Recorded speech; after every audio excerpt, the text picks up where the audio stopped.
Va salute. This is Troy Pacelli of Last Call, and I'm just here to let you know that the following live stream is rated R for adult language, highly inappropriate jokes, and oh, who the are we kidding? We have no idea what is going to come out of Gorilla's mouth.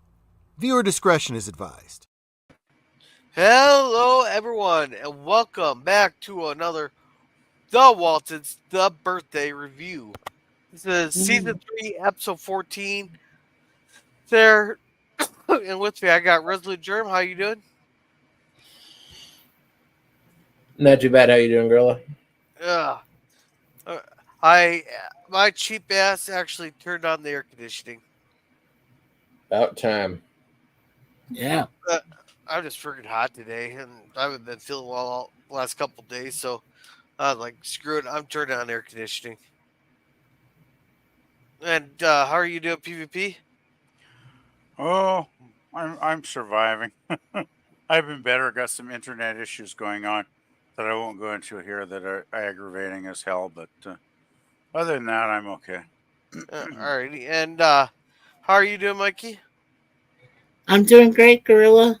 So far, I've heard positive reviews about the Deadpool film. So, like I said, can't wait to see it next Wednesday on the 31st. So, should be a lot of fun. Alrighty. There. And we're nothing without our chat here, so let's go and say hi to everybody there. Welcome to the Phantom Boomer Explorers. He goes, hello. Hello. And Taylor Swift, greater than Disney, Star Wars, and MCU, and Doctor Who is giving us a green turquoise waving hands. Welcome, welcome there. And hey, Suzanne, how are you doing? And she's saying hello to Boomer, the Matt G, Hello, Miss Maxine. myself. And Mikey said hello to everyone. Boomer is saying howdy to everyone. Welcome, welcome. Howdy, Boomer. And hey there, Sci-Fi Cynthia, welcome, welcome. He goes hello there to me and to everybody on the panel. Hello, sit down. Alrighty, so let's go ahead and start with our prologue here. Okay. The spring of 1935 was a particularly good one on Waltons Mountain. Peachy blossoms exploded in a pink mist, and the Mellors built their nests early along the Rockfish River.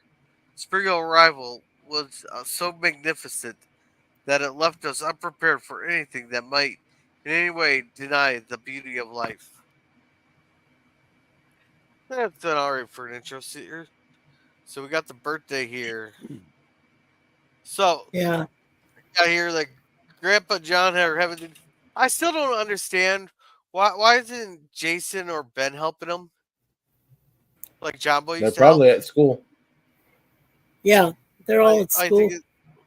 Oh yeah, I suppose. Yeah, but he really shouldn't be doing it by himself. That's I just say. Oh, you got John there. Zeb's doing it. Yeah, I understand, but yeah. And they were just finally starting to complain about the noise of the sawmill. It's like that thing's always been loud. Has it always had problems, Gorilla? The sawmill? Yeah. Only for plot. Only when the plot requires it. Yeah, like right. they've had belts. They've like had a belt snap off and whip John Boy in the head. And he goes into a coma and stuff. They've had pieces just snap and all that. But something about a coiling wire broke or something, or burnt out on this one. I don't know what the hell they need a coil wire for, or what the coil, unless that ran coolant or something.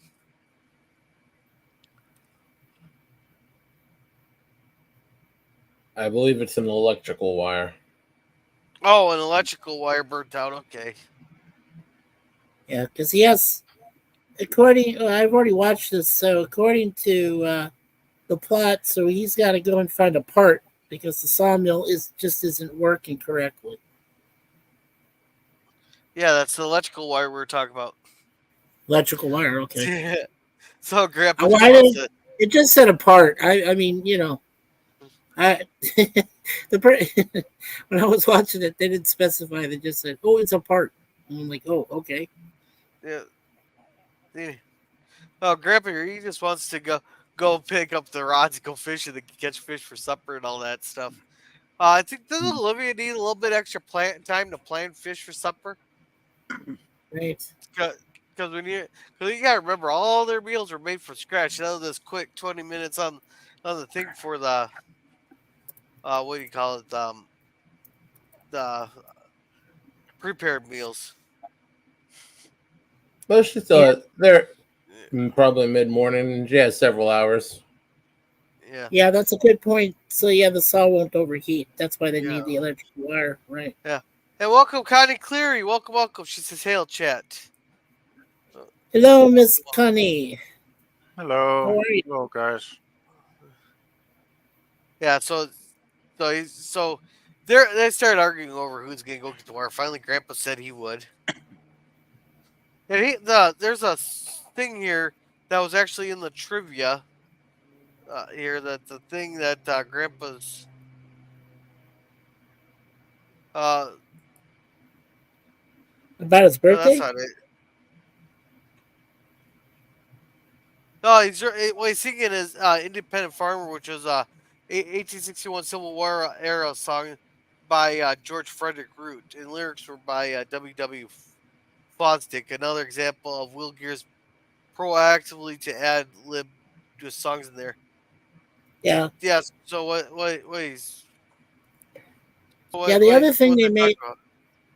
Yeah, the other Yeah, thing go. they made a goof about, since we're referring to the old Civil War song, according to what it says, he's supposed to have been born back in 1862, but they show something later where it shows that he was actually born in 1865. Yeah, that's all in season 7 there.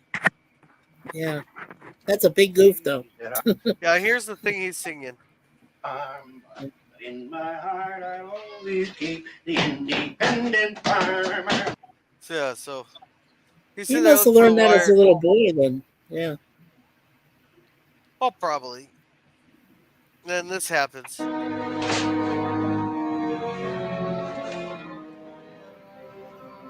Grandma Walton falls ill. No. I don't know if he's just experienced the shortness of breath.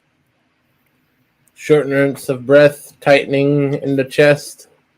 Yeah. It's a full-blown heart attack. Yeah, Yeah. but he's what? Yeah, I think he He has said his it's where first he- attack here. But he doesn't tell anybody about it, of course.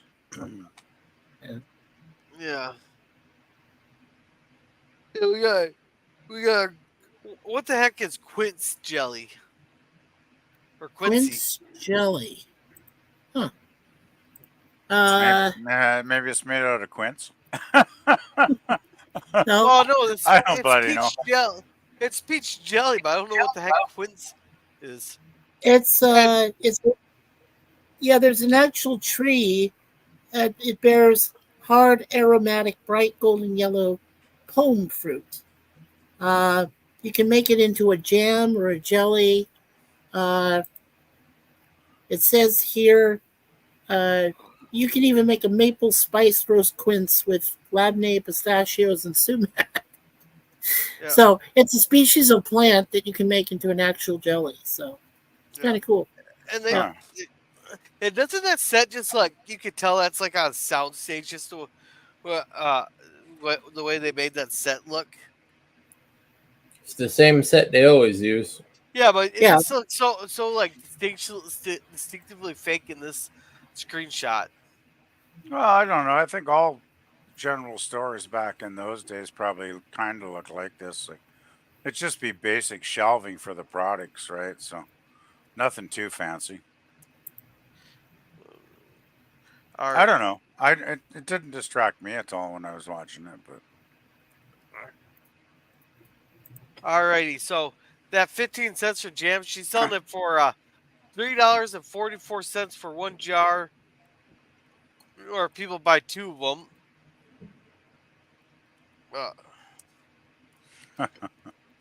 It's $5.73. well, there you go.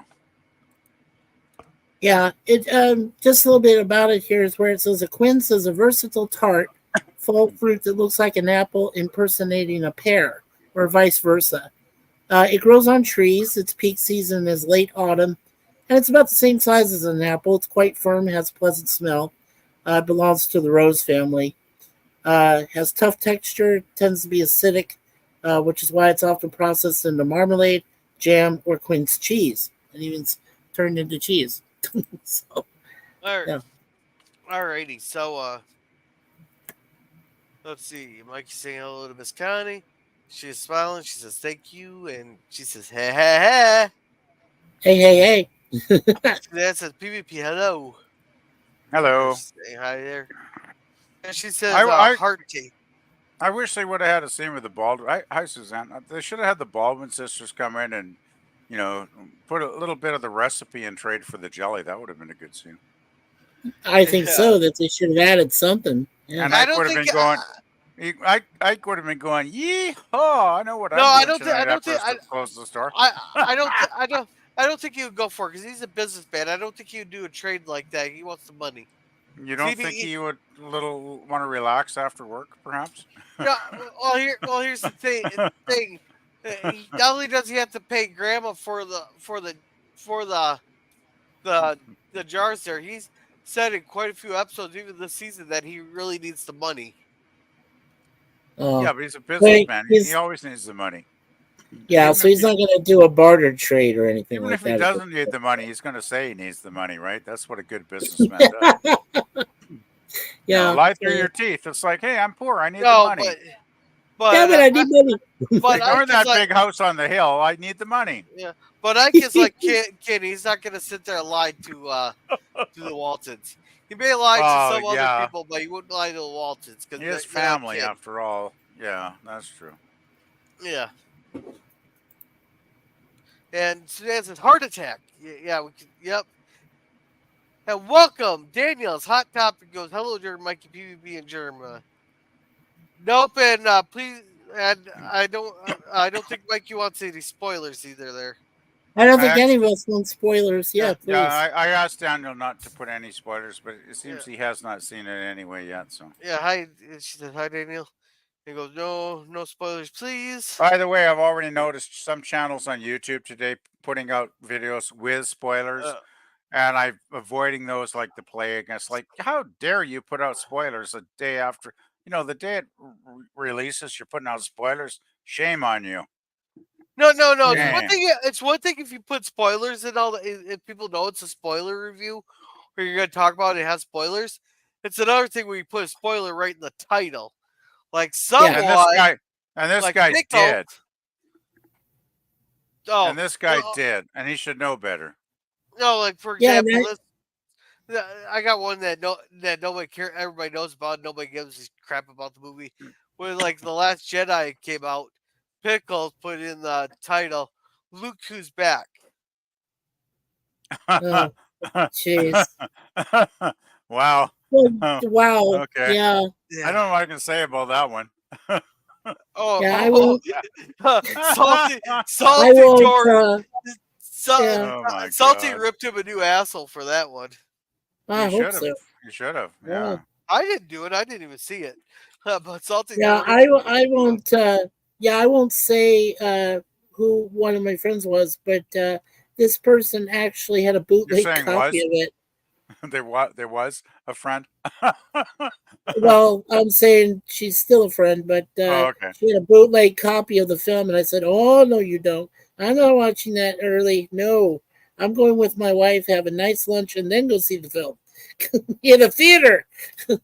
Is that the one where Luke is drinking titty milk or something? Like, oh yeah, that's the 8th one. Oh God! Dang it! No, I never watched that. Damn it! Now I want some titty milk. You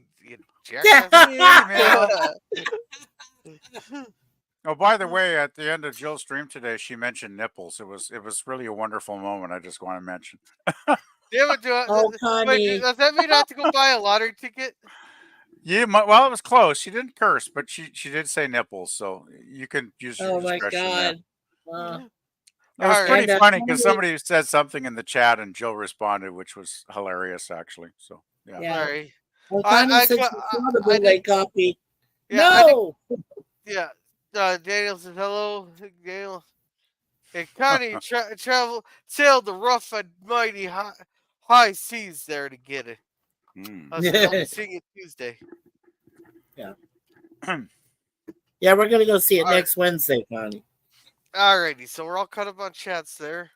So they got so Grandma's asking if they have me. Oh, okay. So they're gonna be making peach jelly next time. Peach better than quince. Well, Grandma's got an industry going, cornering the jelly market. Hey, someone blowing their nose. Not me. I thought Sorry, Zombie Gorilla. Zombie Most was there for a second there. No, Yeah. sorry, Gorilla. I should have muted. Sorry. Yeah. Okay. No, Zombie Yeah, I Mouse will always be try here to for a mute. couple days. Yeah, when I'm All right. making weird noises out of my face. Well, other than when I'm talking, which I guess also Yeah. qualifies, but I do try to mute Here, myself when I'm sneezing or something. Yeah, I'm gonna play the scene real quick because I can't remember the guy's name. Surprise. Okay. Oh, I'm real good at keep Gus. help but notice the return address. Sure of that. Boatright University. Now you just forget you saw these tickets. They're a surprise. Yeah. That's gonna cost you for me to keep a secret. You know, give me a quarter or something. I might forget that I saw these tickets. Oh, I'm real good at keeping surprises, Mrs. Walton. Well, that's why I needed that jelly money to buy these tickets. They're for the Fitzsimmons lecture at the Boatright auditorium next Friday night. Is that the lecture about Tahiti? Next. Yeah, Tahiti there. That's close to New Zealand there. Did you end up in Tahiti there, Germ, or did you guys fly straight to hell there? Straight to hell. What? Oh, maybe Germ's near his I heard thing. Tahiti's quite It helps nice if I'm not muted. Yeah. No, I skipped over Tahiti, went straight to Sydney. But I did stop in Sydney, Honolulu. Australia. Oh wow. So you got to be in Hawaii? Yeah. How For a grand total of both coming and going, I was on that island for less than an hour and a half. And that's because I missed one flight. How'd you miss a flight? Because my plane arrived 1 hour before takeoff of my second flight, and TSA are a bunch of assholes. Yes, they are. Was that when so they were doing the deep cavity search of Gorilla? Yeah, they were. For you. Sorry, I couldn't pass that one up. The worst part about it, that airport is so dilapidated. There's no damn air conditioning in the entire damn place. That's pretty it's bad. Open air or concrete box. Holy shit! Yeah, well, that's because Hawaii stays about the same temperature year round, so fucking hot. It's warm though, Gorilla. Like I was there in the late '70s, the only time I was ever there. And back then, though, Hawaii, the airport in Honolulu was quite nice back in those days, but that's a long time ago. So, I guess everything's kind of shit in Hawaii since then, probably. Well, I was back there with my family, just my mom and dad. We went to the first place we went to visit was Kauai, and we flew into Lahui. That's even worse than Honolulu. Okay. So, then we flew into Honolulu International Airport, and it's nothing like the early Hawaii 5-0 things when they filmed the airport back then, and even then it looked like crap. So I can understand what Jerem had to go through. Absolutely. Yeah, there wasn't much of an airport there, really. Come to think of it. Oh no. Yeah. All right. Still not much of an airport. Yeah. Not surprised. I mean, back then, Oahu wasn't bad. Like, Waikiki and all that was quite nice, actually. But I've heard it's really turned into garbage in the last few decades, unfortunately. So.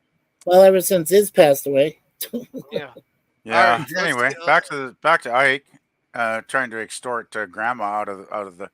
It's like, hey, Grandma. No, he's not going to extort her. He's not extorting her because he's not that smart. It's like, hey, Grandma, you do all the work, and I'll take 70% of the profits, and I'll give you 30. How's that sound there, Grandma? Nah, he gave her 50-50. Oh, he's such a sweetheart. I love it. Early barter extortion. I love it. 1930s. Yeah, that's Zeb's 73rd awesome. birthday. 1930s elder abuse. There you Boy, is go, that a right? show like that? Yeah, there you go. Now, don't you even tell John Boy what I've been up to. I want to surprise the whole family. Now, you remember, keep my secret. All right, so we got Grandpa comes back to the weather, and the whole time he's like acting like he's out of breath. John made the cow go. I thought you went fishing because as long as he took it there, yeah, he's good. Well, And yeah, he just the makes an time doesn't excuse. work. He was just making an excuse that he tripped over some of all the kids shit in there. Well, he said Which, it's such a mess he couldn't find the wire, right? Is his excuse. yeah, well, anybody with the kids knows exactly what Zeb was saying there. Yeah. Well, didn't Paul say something about, it's probably Jason messing around again? Something like Yeah, that. so well, they're building a scooter. Yeah, that's it. Yeah. Yeah. Oh, why are So they they building the scooter? What's the scooter for then? Oh, that's what kids He do, found right? it. Okay. Yeah. And here she And comes. Grandma Run, Grandma, back. run. Yeah, it's really great how Grandma's so, I thought this was a wonderful part of the episode that Grandma was so determined to, give Zeb a treat on his birthday and take him to a lecture he'd wanted to see for all those years. Like, that was a really nice part of the episode. For 10 years. Now, so the kids are home here because they're loading up the firewood, and and they're not. See, even Jim Bob can help load the firewood up. He can help them out. Of course he can. He's built. He knows what he's doing. He's got the overalls. He's got the custom clothing of the 1930s. He can help out. Everybody can. Yeah. So they're yelling for supper. Everybody get their asses in there if they want to eat. Blah blah blah. I don't know. Did Michael learn it? Yeah, as Olivia, did Michael learn it ever say ass even once in the series? I don't think she ever did. No. Hey, you got to remember, I paraphrase a lot. I know you do, but still. Was there ever an episode of the Waltons where anybody used profanity? Yeah. I think they used hell a couple times. Yeah, but that's like hellfire and shit. Okay. I guess hell back then would be that'd be something in the 30s, but I mean that's about as risky as it got, I guess, right? Like it wasn't like Olivia ever went, "Okay, John, I'm not in the mood. Get your hand off of my ass." Like that never happened. Right? Or get the F out of here. Yeah. Oh no, not that. Oh, they used jackass a couple times. Oh, they did use jackass. Okay. They use hell and damn a few times. Yeah. Wow. I bet it was Elizabeth that said damn. She looks like the kind of troublemaker that would say damn. I want to know who said jackass. I want to know too. I don't remember that. I can see John by saying it, kind of. Yeah. Let's see. I don't think any of the kids would say it because they're too naive about that stuff. Could be Paw. I can see Paw saying jackass. But even then, I don't know. Oh, that's a few.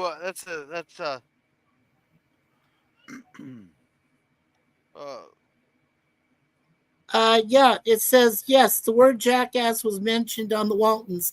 In one episode, Zeb Walton tells a story that includes the word, although it was censored by the INSP network when airing the show. Really?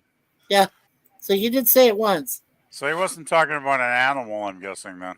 Oh, no, he was talking about something else. Okay. Interesting. Well, there was a guy named Jack making a real ass out of himself. Yeah, Waltons is pretty tame for language, really. It really is, but I can actually see Grandpa saying jackass. I can totally see that. Oh, that makes total sense. Yeah. Well, Zeb was always a free spirit. So yeah. I will say that if there's an episode where Grandma tells Zeb to quit being a jackass, I'll name that the #1 episode of all the Waltons. Yeah, well, I'm sure Grandma's got lots of names for him, but we don't get to see them mostly in the Yeah, episode. we never get to see them actually have a knockdown drag out like It's like it's always verbal and "you old physical fool." abuse. That's about her standard line, right? Or "you old fool." Yeah. Yeah. You Let's old see. mule. By the way, what year was this episode, guys? Because I'm just looking Okay, at Will Kieran. He died in April of 1978, so that's like yeah, a couple years after this episode aired. Like, very end of season 6, he dies, and then he died.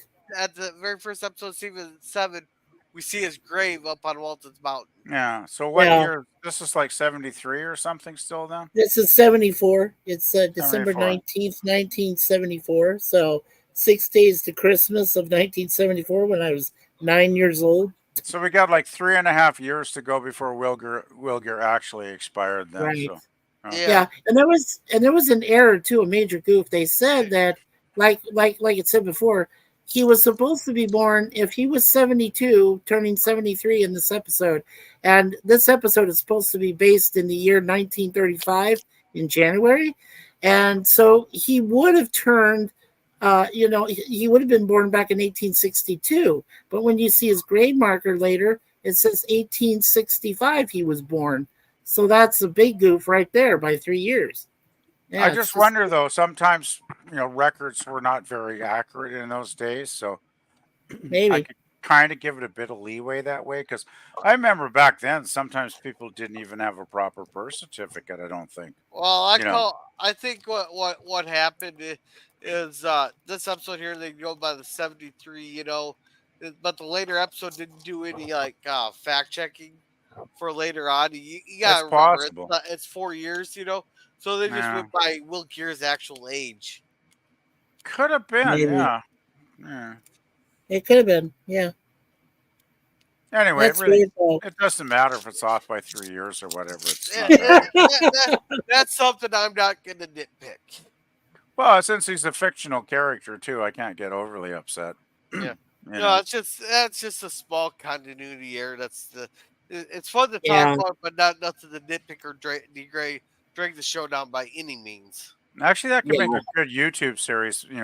Do a live stream of continuity errors and nitpicks. That could be good if you found enough good ones. Oh, there's enough people bitching about that stuff online. Oh, now. they're already doing it. Okay, figures. Oh Yeah, they're already. Yeah, there's plenty of chance. If you want something nitpicky and say Yeah. that the show's shit because they got something off I agree. by one.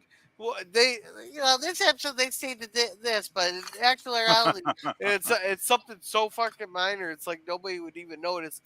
Nobody except for cares, right? Actually, No. it's something nobody would ever notice unless someone was purposely Right. going and looking for something to nitpick. That's true. Like this year, And- nobody would notice unless they're actually searching for it. Yeah, true. Right. And just remember, guys, if from now on, before you go see the film yourselves, if you hear the 3 words Deadpool and Wolverine, run, go away. Don't shut down the whole channel or whatever. Make sure you don't watch it. So Yeah, I really dislike people that put spoilers up. Oh, I can't stand it. Well, if they put spoilers up 6 months from now, I wouldn't care because I would have seen the movie if I gave a crap, right? Which I intend to see it, obviously. But when they put spoilers up the same day it hits the theaters, it's like, what the fuck are you doing? Really? Being idiots? Well, yeah. But the thing is, there's a major channel on here. I won't name the guy, but he's done a lot of coverage of Doctor Who and all kinds of sci-fi over years. And now he's put something up about, and it looks like he didn't like the film either because he's making a snarky face and it's like, spoilers. And I'm like, Jesus, man, you got nothing better to do with your fucking time. Like, Jesus. Sorry, I got pissed off when people, do that shit. He wanted to steal from the studios. That's why He they just do wants bootlegs attention. in the first I place. think he just wants attention for himself. So. That's it. Yeah, That's all right. Let's try to keep on track. You're Okay. Okay. Yeah, Suzanne says, Connie, cool. Yeah, yes, she did manage to get a copy. Cool. And Boomer saying, hello to a bunch of different people here. And Hey, found him. Daniel says, hey. And Daniel's Hot Topics. All right. So, yeah, so they're getting set up for dinner. and they're having chicken and potatoes. I think it was. Okay. Yeah. And Grandpa's giving them. Grandpa was funny here. Better feed us before we give out. Yeah, he goes waiting for the old grab there. Did you Yeah, notice I how he's also, did you notice how he's trying to untie Grandma's apron strings there? Uh, Oh yeah, but that's normal. No, but that's good old Zeb. He can never. potatoes? He can't wait to get her. To get those those Esther, clothes off. two men here and hungry as bears. You better feed. so you're saying that you want to see Zeb and Grandma sit there and do it right there on the kitchen table? No, but look at him. I mean, Zeb, even when he's got his heart attack, he can't keep his hands off her. Right? It's like, oh man, man. true love, Oh, true love. True love. yeah. Yeah, there's And of not course, not in this Grandma's like, not again, you old fool. Hey, Yeah, I think this is one of the few times we don't see Elizabeth. Elizabeth's like in an actual dress instead of jeans and overalls. That's Yeah. Good point. That's good. Here Yeah, it's always she's- in a dress. it's I not- want. Yeah, but look at her knees exposed down there. Is she wearing a boot or something? That's weird. What? Yeah, look down below her. Is she wearing like some boots or something? Who? That's weird. Which one? The one on the right there. I guess that's I guess that's Mary Erin? Elizabeth. Yeah, right there. Aaron? Mariel. Yeah, Erin. I'm sorry, Erin. Yeah. What is she wearing? With Okay, shoes she on? has hooker boots. Who cares? Maybe she's Oh, trying, okay. she's considering it for the dominatrix costume, perhaps, Mikey. I don't know. I don't know. It's very I- common in the I don't- country to wear boots with a dress like that. Hey, I don't think Mikey was here for that one. Oh, I yeah, wasn't that was for his that. loss. Yeah, Mikey, you should Yeah, that was rewatch my that one. loss. Yeah, you'll have to Sorry. go look at the fawn. Yeah, Or watch that a was a review good on one. the fawn. Okay. All right. Yeah, that was you, Gorilla, right? You're the one that came up with that that line. I think that's when believe. everything started going. That's when going to everything the started. gutters. It all started going sideways at that point. And then I had my famous sock line for Yeah. Pa and Ma. Like All that was right. all gutter level after that. All right, but see, Yeah. here we got Jason and Ben here. Shooter. Jason, please. Come on. Yeah, And he everybody's- almost kills himself on the stairs because he trips on the thing. the grandpa you goes did up see- for. I like this with the whole Grace thing. I love Oh, the Grace. because Yeah. Grandpa knows something's happening here. So There was a line there you guys did read, right? Where it said, Jason, take it out, please. they never specified what take it out. What? You're just saying something. no, they're fighting over the scooter. So she's Oh, saying yeah. take it outside Yeah, it was the Okay. scooter. Oh, it's the scooter. Okay. because Yeah, Ben, I love Grandpa saying grace here though, and everybody wants to eat basically. I mean, they'll say grace, but let's keep it short, right? Yeah. And Grandpa's going on and on and on about all the wonderful well, things in life. if they're Catholic, they would be saying the same grace every meal instead that they're Baptist, so they do their own personal prayer versus like the Catholic says, "Our Father who art in heaven, hallowed be thy name. Give us these Right. gifts, our daily bread." It's the Lord's Prayer, not a meal prayer. Yeah. Oh, I had well, we do the Lord's prayer. We did the Lord's prayer in our house, Yeah. and then when my grandpa got married to Jan, then they did the extended one. And it's like, well, yeah. like That's- it's so funny. Her side of the family all do the extended version. We're like, But I'm thinking in this episode, here's the weird part. So we know that Grandpa's had his near incident in the shed.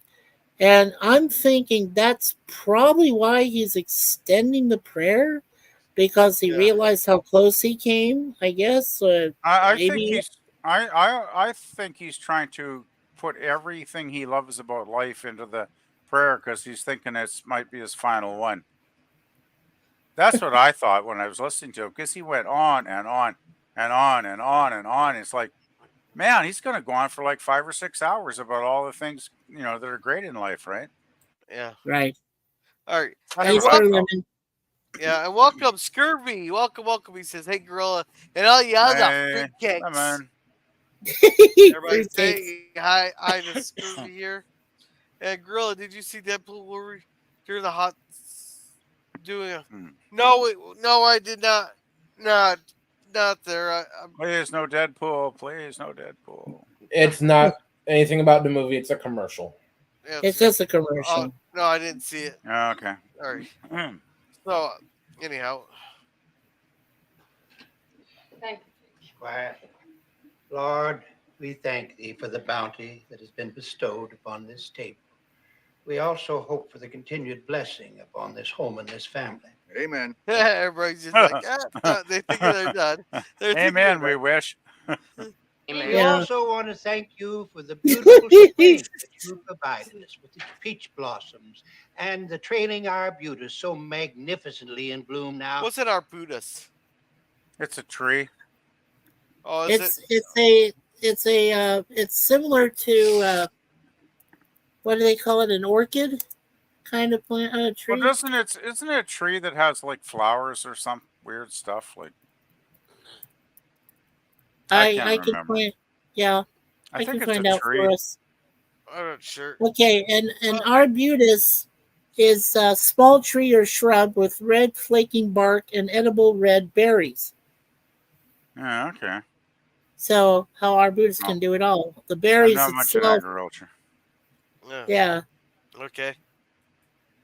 With its pinky white flowers and its leathery green leaves on the Oh, slope so it of has Waltons flowers. Mountain. Okay. We Yeah. also want to thank you for the early return of the mallard ducks. Children enjoyed them greatly last year, and they will continue to do again By this point, year. Paul's I starting am- to go. You've been Yeah, sipping hey. on the cider or something, there, Grandpa. These been sipping on Grandpa's old cough syrup there. But no, the Must Mallard be. Ducks there, those are delicious. I'll tell you what. Yeah. Also, pertaining to Canada, PvP, the arbutus is the only native broadleaf evergreen tree in Canada. Well, there you go. Yeah. So how does Zeb know about that then? Like they must have them down there too, eh? They Yeah, must 'cause have he said- growing with the they- berries, probably. Well, yeah. they said that it's on the side of Waltons Mountain there. Yeah, they're growing on the side. They So have the berry arbutus trees, tree has quite a range then, obviously. obviously. I don't know. I'm just taking a wild guess, All right. but Sure. Now, dear Lord, is as good a time as any to thank you for the continued health of this family. We are eternally grateful, dear Lord. Yeah, eternal health when he sat there so about flapped in the back. he's hoping he can court. pray his health back. I'm guessing at this point. Well, Maybe that's what he's doing in internal prayer. Well, maybe he's thinking if he prays enough to the Lord might not, zap him again. It might scare him. Hey, zap him is a good thing, That this PvP. continued Well, blessing- Zeb's very religious, so I could see him thinking, Yeah. it might be I like struck down. Yeah, I like that forceful amen from John there, just so they I can. love that. Yeah, that's great. And then he says soup's getting cold or whatever, right? Which is great. I can't remember. Soup's getting cold, Pop. Soup's I getting guess your cold. grave's getting cold, Grandpa. Yeah. Oh, so they're just having fried chicken. Okay. They're just having fried chicken. I thought they were having soup, like chicken and dumpling soup. Oh. I don't know what kind of soup they got actually, but it is soup. Yeah, and they're just having a conversation. And then they're talking about Aaron basically becoming a good cook, and then your grandpa wants her to cook the birthdays. We'll have some sweet potatoes and some green beans and little onions from the garden. And if your daddy doesn't shoot a turkey, I've got a nice ham curing. Got to have something special for Grandpa's dinner. Lady, you're making my mouth water already. So you're getting fat as you think about it, Pa. Well, Yeah. The perfect line for grandpa would be, hey, I can still take you over my knee there, boy. That would have been the perfect line. Now I'll take it back out to the shed, John. Kick your butt. Well, you know why they say they're gonna take you out behind the hog shed, don't you? It's when, Yeah. when you're getting the switch, they won't be able Yeah. to hear you screaming over the hog squealing. I swear you'll never sit down again. Yeah, this is a scene I love. The scene between Grandma and Grippy. Zeb and I won't be even home on his birthday. How's that? Well, I've eaten every meal for 51 years almost right here, and I don't intend to eat elsewhere on my birthday. We're eating. So that'd make him what, 22 when he moved in with John and Olivia, Yeah, or when they moved into that house. I So believe John so. must have been born in That's that when house, he built the house, yeah. and Yeah, so they built John the just house. never left. Right. Well, he Well, inherited it from John would have Grandpa. been John would have Yeah. been like a kid then, right? Yeah. John would have been born. John was born just in time to get sent over to France with his brother Ben. Yes. And that's where see. I thought Jason was older than Ben there, but John Boy is obviously named after John. Mary Ellen, I'm not sure what she was named after, but then Ben there was named after John's brother who died in France. Yeah. Thing is, Yeah. I'm trying to do the math here. It's like they moved into this house in 22. When he was 22. When he was Was 22. that- So when would have John been born then? Because John probably- must have been He's born. about 43-ish, so probably a good 9 years after that. Okay, so they were settled in before John came along. Okay. Yeah. Well, that's what he said. Mind you, John is not the oldest. And who did they name Aaron after? I don't know. Oh, I just know They don't mention any of the girls being named after anyone in particular. Yeah, there's just okay. there's just the two obvious ones, Ben and John. Boy, so the two obvious ones. Yeah. There. Eating out. Here. I didn't want to tell you yet. It was supposed to be a surprise. I sold I'm 23 surprised you jars didn't of my just tell jelly him and right ice. there that he's stubborn as a jackass. So, holy crap! So we gotta do this math here. So, 23. Okay. Should we do the? Well, I'm just gonna assume she did the 15 cents for every single one there. Okay. So at 20. So it'd be 115 and 230. So it'd be $3.45. That all she made? That's all she made. So That's if she got 100% of the cost. Yeah, I'm that's sure if she didn't have any Ike tax or got anything. his cut. Yeah. If Ike got a third of it, so they're selling for 15 cents. Ike gets a nickel, she gets a dime. Right. okay. I'm just trying to figure out. This is too much damn math over a little something here. Because I was gonna try to figure out how much those tickets were. But Yeah. it's too much. It's too much damn math for. I'm too tired of Well- not to try to figure it out. Well, Gorilla, like I said, the $3.45 would be straight up profit if they didn't divide it, the way the Gorilla or the way the Germ said. So Well, you're forgetting that she took a baseball bat to Ike's head there and took the remaining penny from him. Oh, maybe.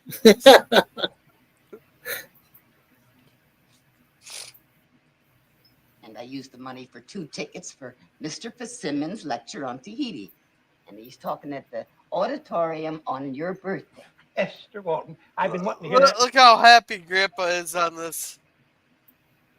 man lecture for over 10 years now. I know that. And I decided it was about time you got your chance. I don't know why Grandpa's so fascinated with Tahiti though. Oh, because all those naked Tahiti girls, of course. Yeah. It Those really isn't Tahiti- too difficult. He's a horn dog. He is a horn dog. Do you see all their expressions? That's priceless. Yeah, it is good. That is a great shot right Yeah, there. That's classic Waltons right there, isn't it? And everybody's just going, damn it! How's my hand knitted socks gonna beat that? Yeah. My pair of socks. No, half Really? of them are wondering what Tahiti is. Out of them, I bet John Boy would be the only one that even has an Yeah, idea. he's like, Mm. because right now, those precious tails and all. Man, I Yeah, want to see Yeah. take John girl Boy would to know, yeah. Tahiti. Yeah. John Boy would know, and his two sisters and his other brother are dumbfounded. Even mom, even Olivia's like, "What? Tahiti? What?" Oh my God! This is priceless. I love this. This is great. Yeah. Well, you can still have your dinner here. I'll drive you to the lecture after. No, thank you, John Boy. I still have $1.75 left. So let's see how much. Let's see, $1.75 in 1935. There, so 1. She paid 95 cents, Gorilla. About 95 cents for each ticket. Okay. One. Oh, that's going off the pure profit there. Yeah, that's going off the Actually, it's Probably about paid 85 about 50 cents a ticket. Probably about Yeah, 50 cents a ticket. Yeah, so the tickets were probably $1 for two of them. Okay, Yeah. so the $1.75. Let's see how much she's gonna spend on dinner here for Zeb. Oh, that's not gonna get them very much. Okay, so basically $20 for each meal. So I guess they're guess they're going to McDonald's. What McDonald's? They don't have one there. Well, it's $40 a person. I understand. Or it's $20 a person here to eat that she has for them to eat. Right. So That's not bad. Back in those days, though, that would have been a decent amount of money for a meal, I think. Yeah. You know, it'd been cheaper is just to scrape roadkill off the road and cook it and eat it. Yeah, it would have been as All right. tasty, though. So basically, it's $11.50 for 2 tickets there. So yeah, that seems about average. Is that the Yeah. equivalent today? Is how much the tickets would cost about? Yeah, $11.45 in today's money, which is Wow. about average for lectures. Well, lectures might even be a little bit more spending nowadays, depending on who you're going to see.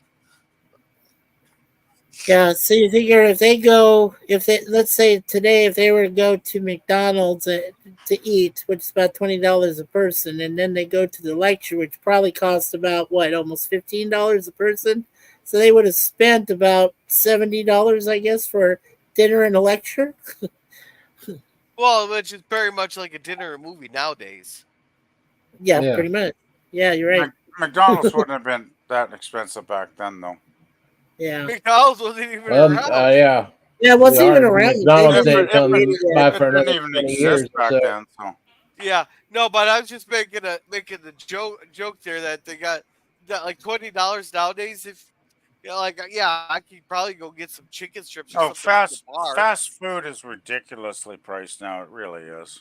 It is. It's too expensive. No, I was just thinking the thing is they're not going to go out and get actually too much of a good meal for $20 a piece. Well, back in those days, though, if they went to a small diner or something, they probably could have. But maybe. Well, like I said, PvP, if you ran over something back then, it's still cheaper because it's roadkill, and you take it over to the nearest diner or whatever place is available and cook it. And no, thank you. You know what lives up in those mountains is armadillos, man. They have armadillos that live up in those mountains. They have armadillos in that part of the country? I thought that was. Yeah, they do in Virginia. They got armadillos damn near everywhere. Yeah. We don't have Those them things here. are survivable little sons of bitches. Yeah, we don't have them here. Yeah. They're a southern thing. The armadillos are a little bit more particular about their living situation than you are. Right. They just can't handle the -40 with the -70 wind chill. they probably don't like tornadoes either, so that could. Yeah, they don't like tornadoes. No, that they would live in Texas and Oklahoma. Yeah, that's true. They know how to hide underground. They can burrow stuff, All right.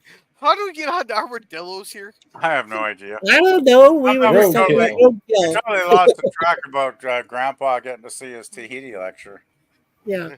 We'll blame Mikey here. Okay, blame me on this one. Yeah, Suzanne says it was then as themselves. Yeah.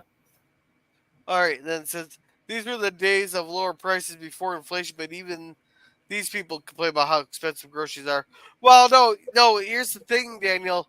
During the Depression, there was a lot of inflation there, which made the Depression even worse. Because this is after the Federal Reserve and after a temporary government program that was meant to pay for World War One called income tax.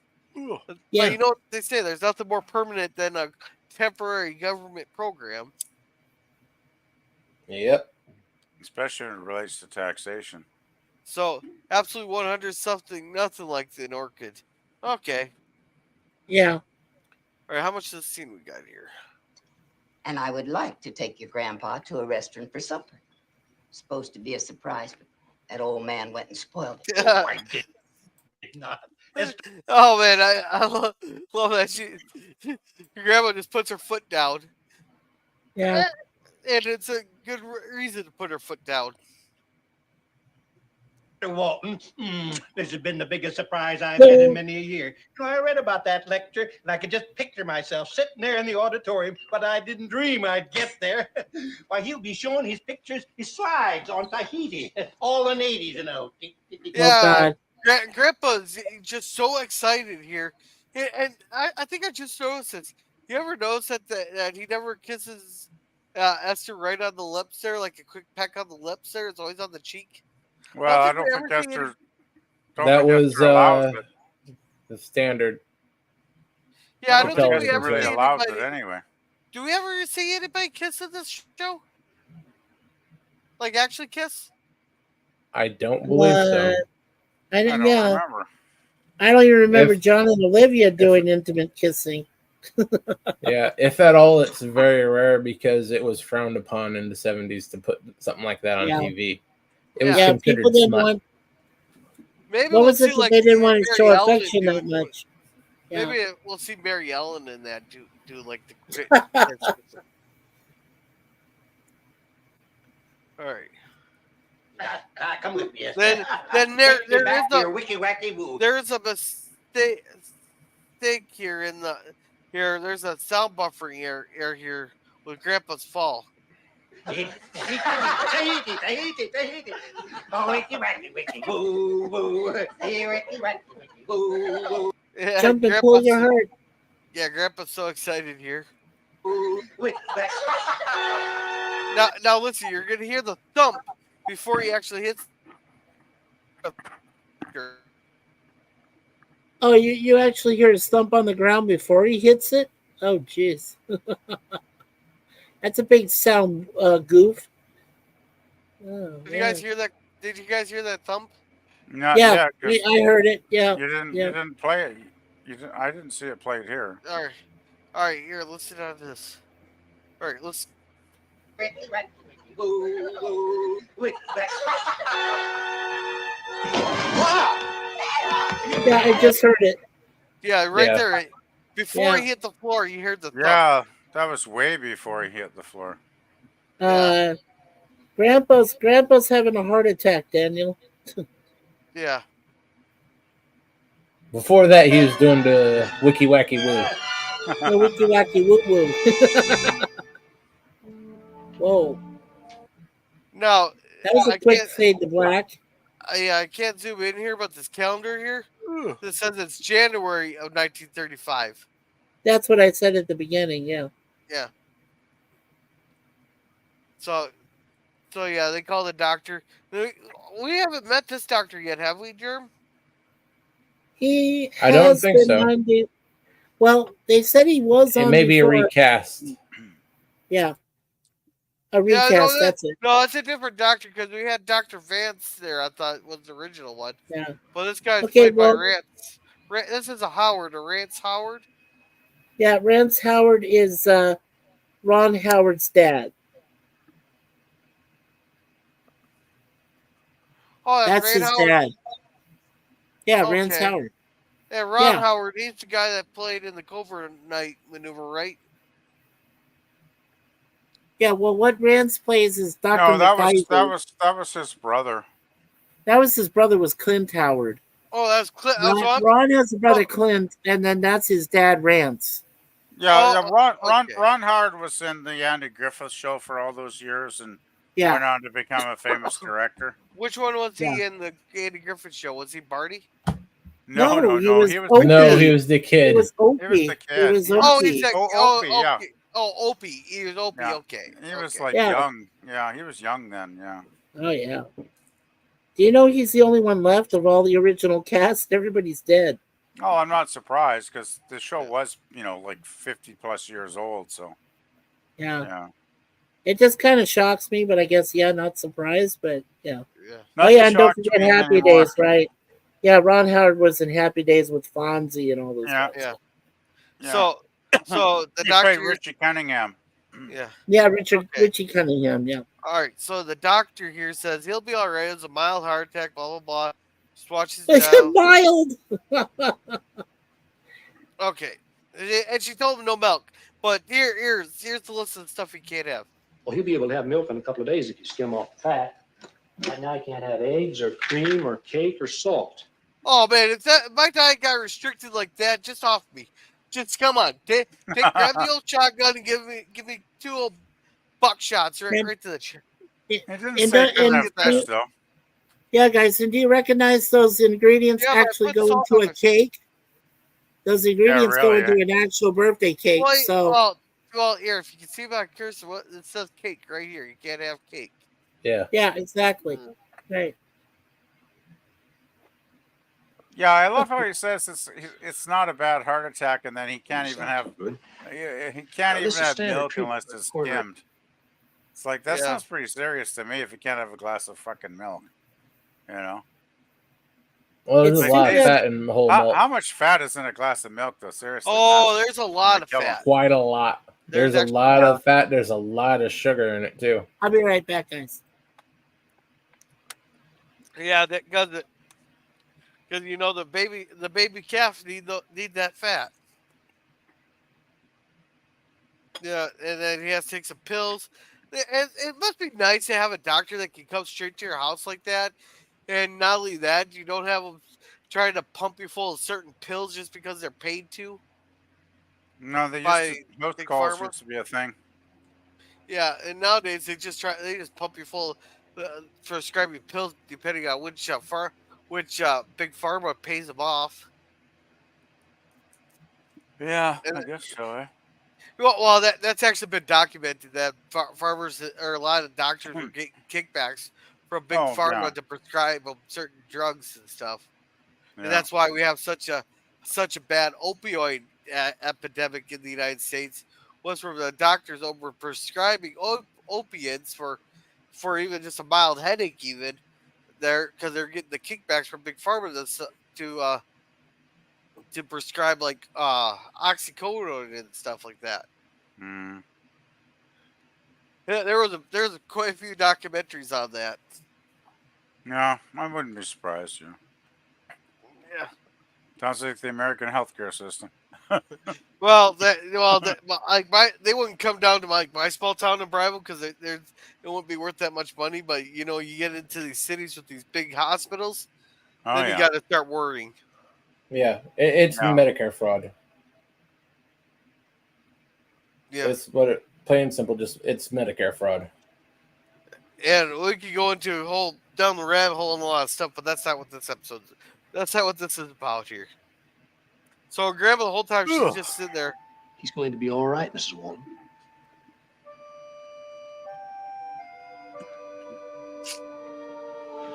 And she's just in shock there. She's just not moving. I thought Ellen Corby was really good in this episode playing Grandma. Like, she would really give a good performance. Yeah. Because let's face it, Grandma and Grandpa don't get a lot of screen time in a lot of episodes. And I really thought it was a nice change of pace to feature, the two of them. And Grandpa gets a lot. Grandpa gets a lot of screen time. Grandma doesn't. The thing is, they don't get much screen time together, is what I'm saying, right, Gorilla? Together, yeah, that's what you meant, together. Yeah, that's what I meant, yeah. Because, like, if you really think about the three main character, you got they think that a lot of these older shows, they did, like, the sense of you think about it, they had like the sets of threes there. So you got your Yeah. 3 main, your 3 secondary, then you got your leftovers. And here, Yeah, the it's 3 like, main are John Boy, John, and Grandpa. which makes sense because you got the That, 3 generations there, right? So yeah, then your secondary characters would be Grandma, Olivia, and Mary Ellen, or yeah, one of the other, or substitute one of the other kids. and then the rest of the kids, yeah, that's totally, yeah, that makes total sense. Yeah, Just depending on the story, depends on which person's named the secondary. yeah, but yeah, I mean, I do agree that Grandpa is in a lot of episodes, fairly Oh, regularly. He has a decent number of scenes, but it's not often that we get to see Grandpa with Grandma interacting in a storyline like we do this one. One reason I really enjoyed Okay, this sorry was, about that, guys. we got to see their relationship got to see more insight into their relationship, I yeah, guess I'll say. yeah. And Daniel says, but if these people come to our times and saw how much groceries cost, they would be so shocked they would want to go back to the 1930s. Now we'd be throwing a bunch of the shit in the harbor. Yeah, the thing is, it's different times. It's like we look back at the 30s and we think, oh wow, they had it so good. Everything was so cheap. You could buy a car for like $1,000, or you could, you'd rent a room for like a year for like a couple of grand, or we look back on those days and think, oh, they had it so good. Everything was so inexpensive. But it's like, no, it wasn't, because people were working for like, how many hours did they have to work to make $1 back then, right? Yeah. So Well, it's all relative, the thing Daniel. is that the inflation was high in the 30s. Oh, They're we had the compared to depression what and all that, the stock market crash, girl, and all that shit, right? So yeah. it was a horrible time. Then you Yeah, had the Dust Bowl and stuff. my But mom was born in 1924, so she came over from Britain on a sailing ship, with her parents, back at around 29, right when the depression hit, right? They came to Canada like, whoa, lucky them, right? They moved to a new country and then the depression hits. It's yeah, like, holy shit, I don't know how no, my mom yeah, survived, but but she did. yeah, back then you go, hey, just think that they're selling the jars of the jam for 25 or 15 cents. But if you think probably in the 20s, they will probably sold it for 5 cents. Exactly. It's all relative, right? It's It's all relative to your relative. time. Well, when you were BBB, just quickly asking you, when you were born in 1958, correct? So, Yeah. you would say like in the early 60s, most of the prices they were dealing with in the 30s actually doubled or tripled, didn't they? Well, my mom never talked about prices when she was a kid, so I'm not sure how much they went up, but I'll use this as an example of inflation. Uh, I bought my first comic book in 1962 when I was 4 years old, right? I distinctly remember it was a Mickey Mouse comic book. The cover price was 12 cents, right, for a comic book back then. 12 Right. cents for an entire, brand new comic book. What's the cost for a comic book nowadays? It depends on which one you want. It's a hell of a lot more than 12 cents, though, isn't it? Yeah. It's like Oh, fucking I have $20 or something, right? So yeah, I have it's all comics here. relative, man. I got comics here that say 5 cents on them. Yeah, but you didn't buy those recently, did you? No, they're given to me. They're old. Oh, come on. Wow, those must be golden age. What years are those, girl? I'd have to go look at them. I'm not gonna go look right Shit, now. 5 cents. Those might be, damn it, 5 cents. They could be golden age from like the 30s or 40s or something. You could have a lot of money sitting there and you don't even know it, man. Well, no, these are not in good shape. Yeah, but Well, still, Gorilla, let's put it this way. If I had a copy of Action Comics #1 with the first appearance of Superman, shit. it could be in totally crap shape and it could still be worth a small fortune. Because a mint copy is going to go for like, I don't know, $6 million now, right? So even if I had a beat up copy, I might be able to sell it for like 50 grand. You know what I'm It saying? depends on the grading. Yeah, but Okay, it also depends on the rarity. If it's really rare and if it's also in high demand, the grade becomes less important, if you know what I mean, right? Yeah. But if it's under grade 4, it won't sell. Oh, I think some people would even have a shitty copy in their collection. That I think some people would pay some decent money. Yeah. Now PvP, I just Because want I'm to let not you know talking that. collectors, right? I'm just talking people that want to have a filler in their collection, like, and they're not too picky. Anyway, I Yeah. didn't mean to Now, get it. now PvP, I just want to let you know the average price. This is from 2 years ago. It says the average price of comic books can vary significantly based on factors such as the series, the issue size, and where you purchase them. Now, in 2022, it says the standard price for a new comic book was around $5, and that went up from $3 2 years prior in 2020. Oh no, I don't buy that. I think you got bad information there. No, that's about right.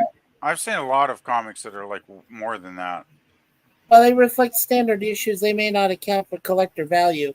Now, if you want to know how much it costs for collection, a valuable one, rare mint, is valued at between $1 and $1.1 million for a rare comic book. Well, the thing is, I collected comic books for like probably a good 20 years in the 60s and 70s. I had probably over 1,100 comics in my collection at one point before I started selling them off. And there are so many variables when it comes to collecting comic books to determine their value. It can vary widely. There can be a wide range. And you could talk about the same issue. It comes in, it comes into scarcity. If it's a high demand book, of course, condition does matter because higher grades do command higher prices. But it's just it's a market that has so many variables. I don't like to generalize about comic books because I collected them long enough, and I was a passionate collector. Like I had some really good books in my collection before I sold them off, and I made a lot of money because I remember buying these comics for 15, 20, 25 cents, and I was selling some of them off for like $50 a pop when I decided to sell them finally. So it was a nice little increase in the value over the years. So yeah. All right. Sorry about that. That's okay. We're talking comic books. We're just talking about comic books. As I've offered before, the girl, if you ever want to send me an email, you don't have my email, but if you ever want to exchange something and show me some pictures of your comics, I'd be glad, very glad to take a look at them and give you some advice as to what they could be worth. Because even crappy ones, if they're rare enough, they can be worth some money. Alrighty. Here, Daniel says, "What is Grandpa doing? Having a heart attack. There." Boomer here says, "Don't forget Happy Days. Yeah. There'll be no eggs, cream, or cake, or no salt. Yeah, that's the dead man's diet right there. Yeah. I would hate to have and now they say eggs are good for you again, right? Because they used to be bad. Yeah. I remember even in the 70s, they were bad. They would kill you. And now they say eggs are good for you if you eat a couple eggs a day and it's health food now. It's like, oh, fuck. Yeah, that's why I eat an egg. Yeah. That's why I eat an egg sandwich almost every day, every morning. Yeah. No, this would be the perfect time. Where's Bird at? This would be the perfect person to talk about crappy diets. Because he can't have salt either. That's right, Bird. I never add salt to anything. Oh, there's too much salt on our food anyway. Everything's got bloody salt in it. Give me salt or give me death.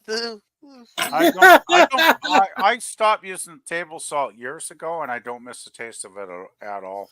I really don't. Yeah, I don't use very. If it's salt, it's very, very minute amount. Well, if something's heavily salted, I have a hard time eating it because it's like I just find the taste unpleasant now if it's too salty. Oh, I love salt.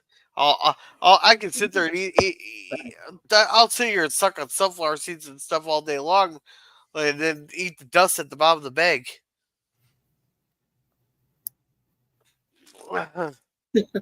Well, maybe we can get you a salt lick for later then. Yeah, we'll get you a salt lick for later. Hey, Gorilla, you should put that in your YouTube channel stream there, Gorilla. Buy Gorilla a salt lick and put in a link. Yeah. No. No. Yeah. Side note here: did you know that in Illinois it's illegal to put salt on the railroad tracks? Why would you put salt on the railroad? Why would you put it on railroad tracks? Yeah, it tracks the deer. Oh. Oh. And then the deer become roadkill, and then you have free meal. Hey, no. It's train kill. Yeah. Oh, it's train kill. Okay. Yeah. And, it's different. Yeah, PvP. Can you read this one? Yeah, go ahead. Nothing like the overprescription of eggnog in Canada in the 80s. Thank you, Lemon. Thank you.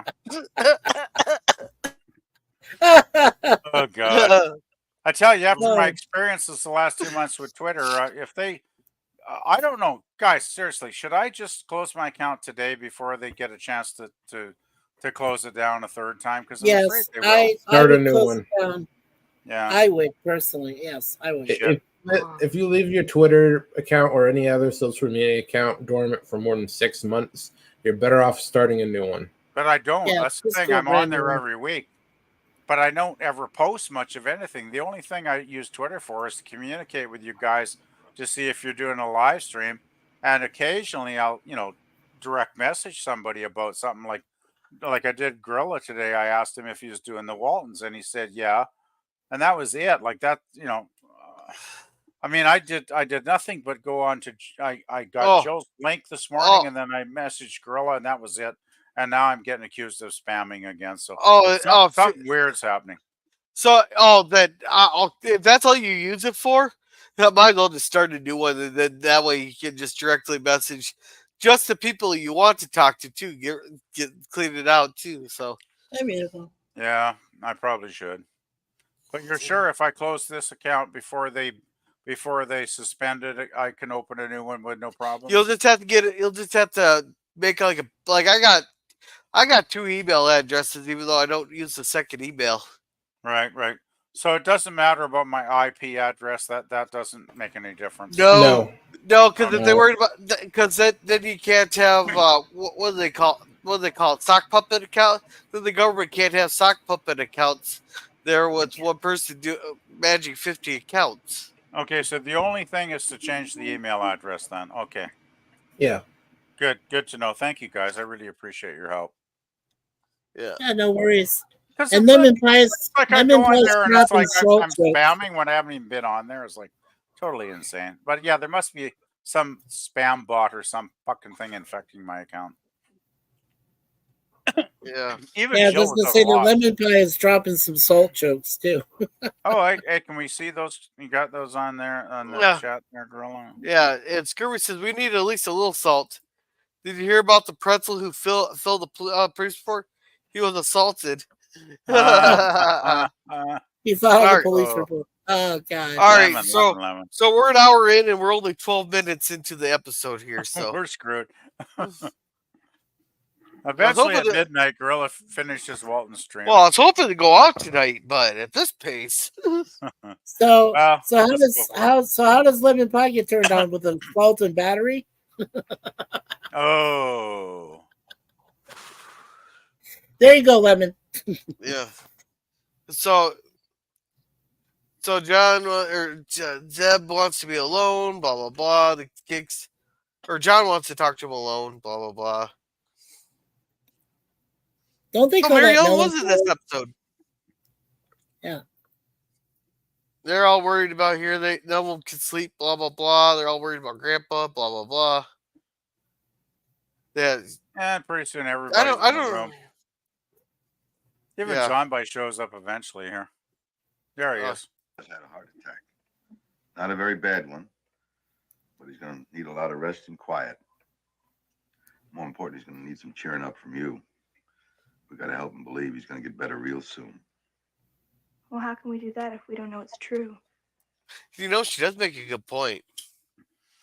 It's called bullshitting your way through the scenario there, Mary Ellen. Hey, Marielle, yeah, Marielle, if you want some tips on bullshitting, I will gladly school you in the art of bullshitting. It's like you got to tell people the best when you know it's going to end up as the worst, right? And, you know, that's what people that care about each other do, right? Okay, I'm being cynical. Sorry. You're just gonna have to believe that if we do what the doctor says, things will work out. Well, you know, John could be real cynical there in bed and tell his little one, "Hey, by the way, Grandpa might die tomorrow. You never know." Well, you know one thing about this episode, he says all the kids should rally around Grandpa and cheer him up. Do we see any of them cheering him up for the rest of the episode? I don't. No, I don't remember that. We hear Jabba get his ass out. But notice here that after he said that here, we don't get scenes like this here where everybody it just pans onto the children here and starts playing a soft mellow music.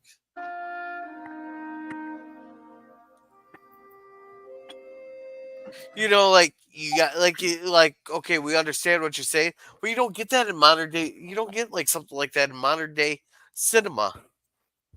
No, it's because or they even don't modern day TV shows. Because nowadays they gotta go rush instead. Take your time and do the little moments like that. Right. Yeah. So they got to have a quick edit cut to the next explosion or something. Right. Yeah. That's the thing, though. It's those little moments with the dramatic music that gives you a little bit of emotional, dramatic feeling, right? That's what that's about, I think. Yeah. Grandma, she's really good in it. I mean, Ellen Kirby's really good in this episode. Yeah. Because she's totally in denial at this point, right? Wait, what door is that? That's an extra door. Let's see, there's some stairs there. But where's that in the house? Okay, so that's a walk-in door from backstage, and Judy Norton was explaining that it made it look like it was a double door. Well, in fact, it's where most of them that are coming into the scene are coming from. So it's not actually supposed to be a part of the house, but because most people think that the Waltons have a lot of rooms and therefore probably lots of doors, they don't think twice about it. So it's what she called a double door. It's where they actually come in from backstage to their cue to do their part. Well, I know that, but I want to know where it is because that goes out to the stairway there. So that it would have to go into the living room. Well, they'd have to go through one. Well, there's two of them actually, because if you watched where the girls, Gorilla, do you remember the part where the girls were going over to their room and John Boy was looking out his other door? That's like a side door. That's like an extra door. It's like a double door. So, but that's not the stairway down in the kitchen though, because the stairway in the kitchen is totally different than that. No. The one in the stair room there, it goes up. Then you can go to the left into Grandma's room, and then come down those stairs there, or you can go to the right and go upstairs. Okay, so it's definitely on the second floor then. No, this is on the first floor, I believe. Here, let's play the scene a little bit more. I'm confused. So yeah, they're in their bedroom, so they got two doors into that bedroom. Oh, okay. Well, and Gorilla, also when you said that the calendar is January 1935, since the average low temperature in January in that part of Virginia is 26 degrees, the family wouldn't put them outside. Hey! I'm going by the calendar unless someone's gotten a little bit lazy on the calendar. I'm just saying. That's not uncommon. Yeah. Zebulon's got used to those cold, freezing nights because he never gets anything from Grandma anymore. So he's used to it. None of that boom chicka wow senior stuff. Yeah, right. Okay. He doesn't get that anymore. In closet. Oh my God! Here we go. Gutter time. Yes. Yep. He looks relaxed, though, doesn't he? He looks very relaxed. Well, a lot of people when they're dead look relaxed. No kidding. He is getting lots of sleep, though. That's probably a Yeah. good thing. So Grandma's just hemming away, and notice that the window's open. Yeah, I noticed that too. That's Now, weird. as I say, Zeb's used to, getting the cold stuff, Yeah. Hey, wait, wasn't it just a couple episodes where we were talking about Grandma and Zeb fingering each other in the rumble seat of John Boy's car? Oh God, I don't know if it was more than a couple.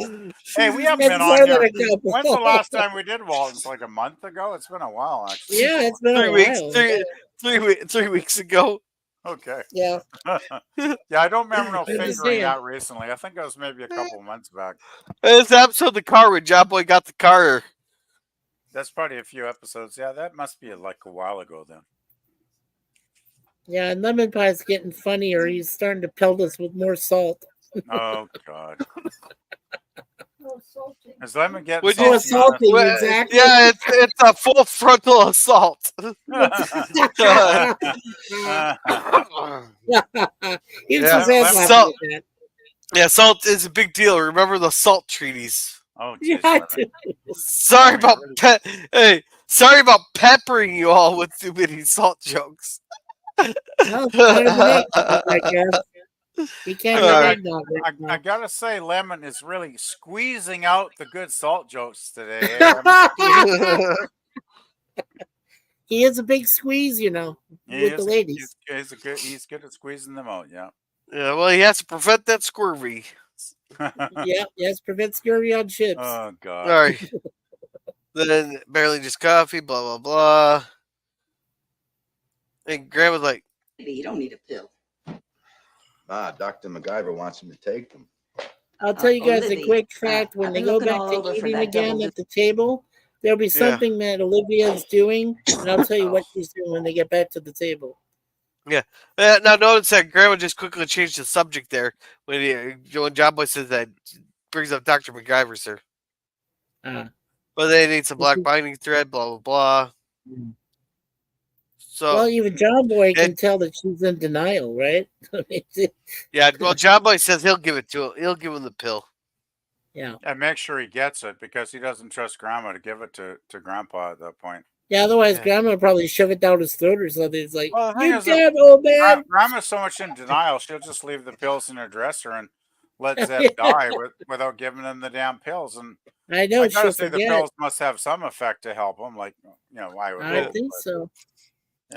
Yeah. Luckily, John So- Boy does the right thing here. So Time for Grandpa's pill. Where are they? she's so in denial, though. Grandma? Yeah. She's just ignoring him there. I thought she did. Well, she doesn't. Pills. She thinks the pills are foolish because she doesn't want to admit to herself that Zeb might need them to recover. Because if he needs pills to recover, that means there's something wrong with him. But she can't accept that there's anything wrong with him. Are we assuming then that these are like early form of heart pills back in the 1930s? I would say they must have some kind of, Yeah. effect. They're nitrous pills. Nitrous pills, yeah.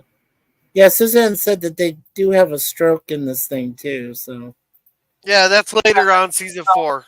That would be Yeah, that's what she said. Grandma's turn at that point, I'm thinking. right. Yeah. So Maybe. yeah, Because she does. Ellen Now Barney we're actually- oh Ellen, oh yeah. she had a real She life does- stroke, so. She doesn't think that the pills were worth how much they would cost. Like, true, but it's like, what are you gonna do? Make them yourself? It's like Yeah. you paid for them, you might as well use them. It's like, at the worst, it's going to do nothing to help Zeb, and at the best, it might actually help him. So, Yeah, but she doesn't want to pay the money. well, she's already paid the money because the doctor's already left the pills there, has he Yeah. not? Like, Well, I kind of forced it on him.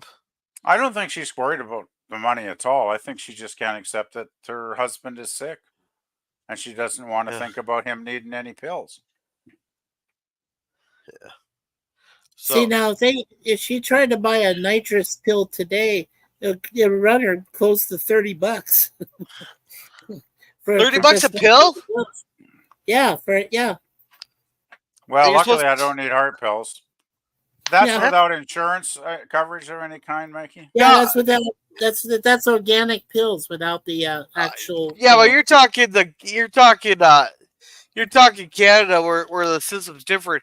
Down here, yeah, like say for insulin, for example, if you don't go through your insurance, it's $25 a vial. But if you go through your insurance, it's $75 a vial. That Wow. sounds fucked up. Well, that's Yeah, that's between crazy. pharmacy kickbacks and You insurance kickbacks. You guys got a very fucked up healthcare system. I hate to say it, but Yeah, it is fucked up. Yeah, But that's But, you know, that's the all thing stemming is- from Obamacare. The thing is, here, Gorilla, our government pays a good portion of our pharmacare costs, like when it comes to my prescriptions.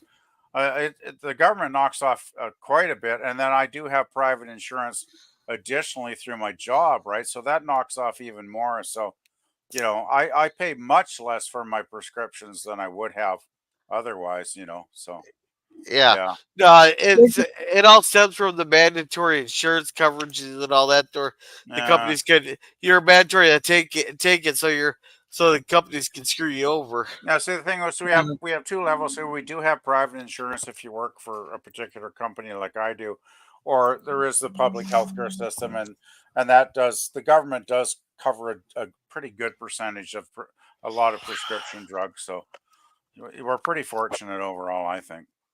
Anyway, back to John Boy. Back to John Boy, man. Good old John Boy in his lovely sweaters.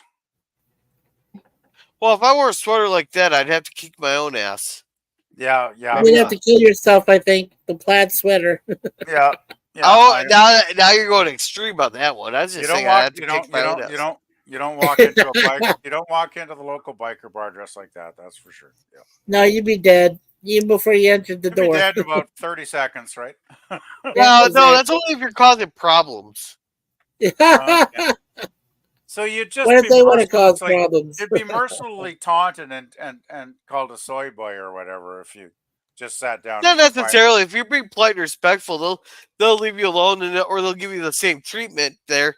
But if you go in there causing problems and start picking fights or start causing problems, and then you'll get your ass whooped.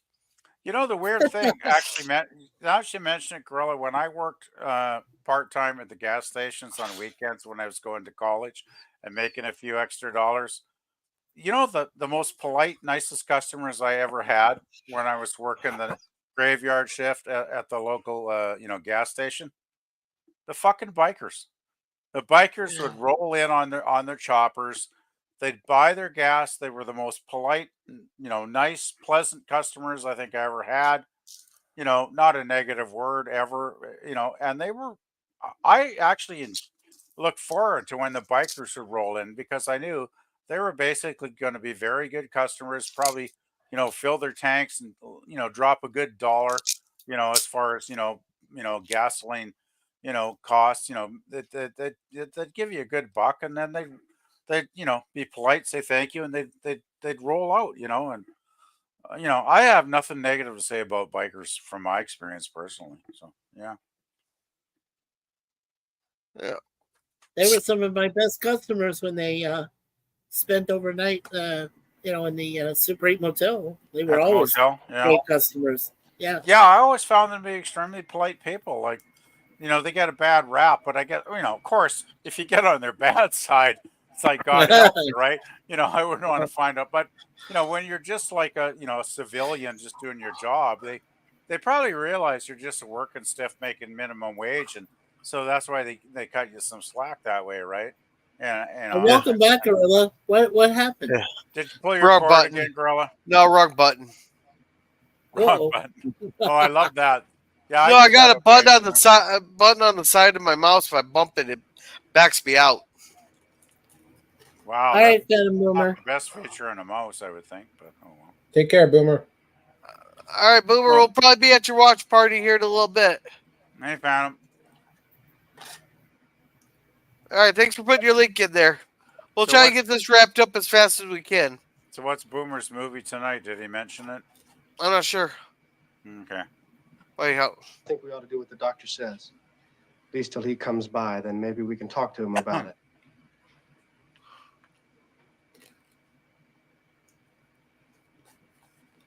She realizes she's not gonna win this fight. Just that look on her face, and she looks him right in the eye. She knows she's not gonna win that. Oh yeah, John Boy's gonna talk her down. Top drawer of my dresser. Yeah. Left side. Yeah. So she basically gives him permission to go sift through her panty drawer. Yeah, she knows John Boy's too smart to let she can't give. He's not going in all the way. Okay, I'm not. You might want to rephrase that. I'm not comfortable with that last part.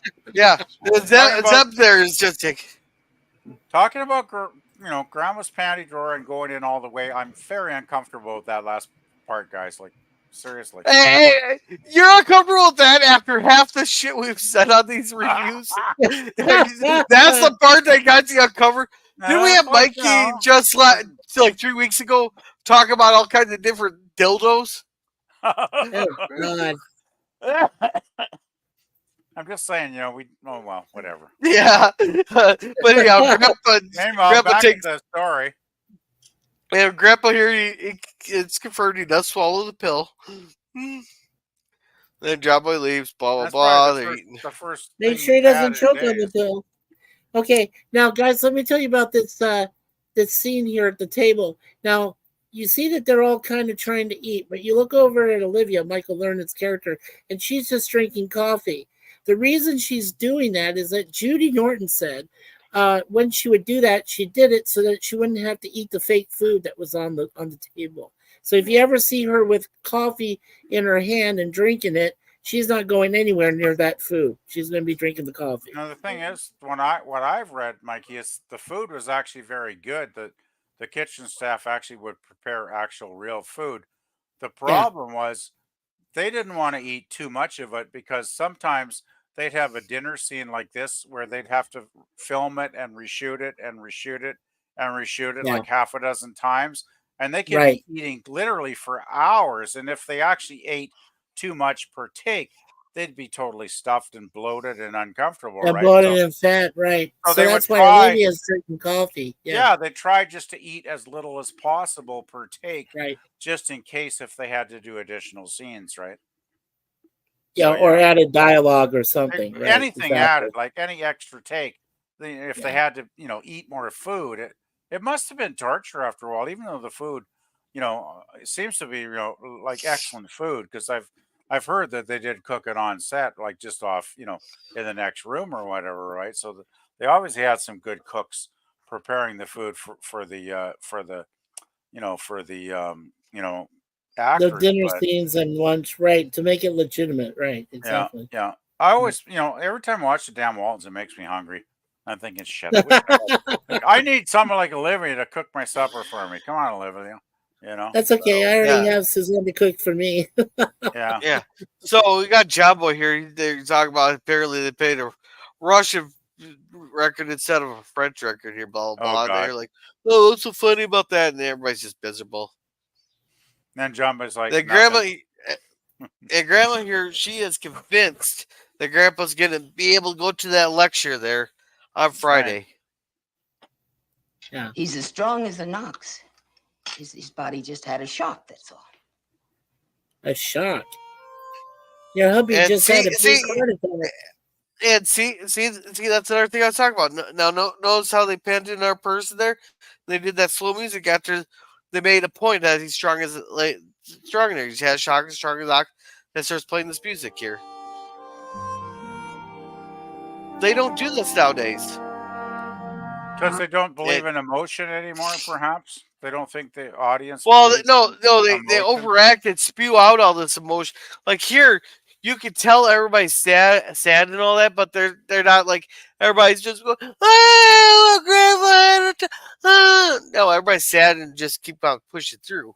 So you're saying they the acting is very subtle and the music is just an accent to kind of portray the dramatic moment. Yes. Versus nowadays, everybody has to sit there. They'd be having everybody bawling their eyes out, screaming, yelling, or grandma would be throwing anger fits and everything else versus just in that subtle denial with that music as a backup. So somebody spills their coffee and it's World War III or whatever. Exactly. And you know, that's the great thing. And you know what, the Gorilla does make a good point. That's what was so great about shows like this, like MASH, like Waltons, like, you know, even the earlier stuff. Like they didn't go, you know, batshit crazy when things went south. They brought it down to a calmer demeanor and an attitude, which sold it. I mean, like you said, just sold it there for grandma. I mean, you know, they don't make TV like this anymore, or movies. It's all rush. Yeah. It's just like, you know, Gorilla said, it's high speed hijinks and it's bullshit. So, well, to be fair, it's a reflection of society as it is today.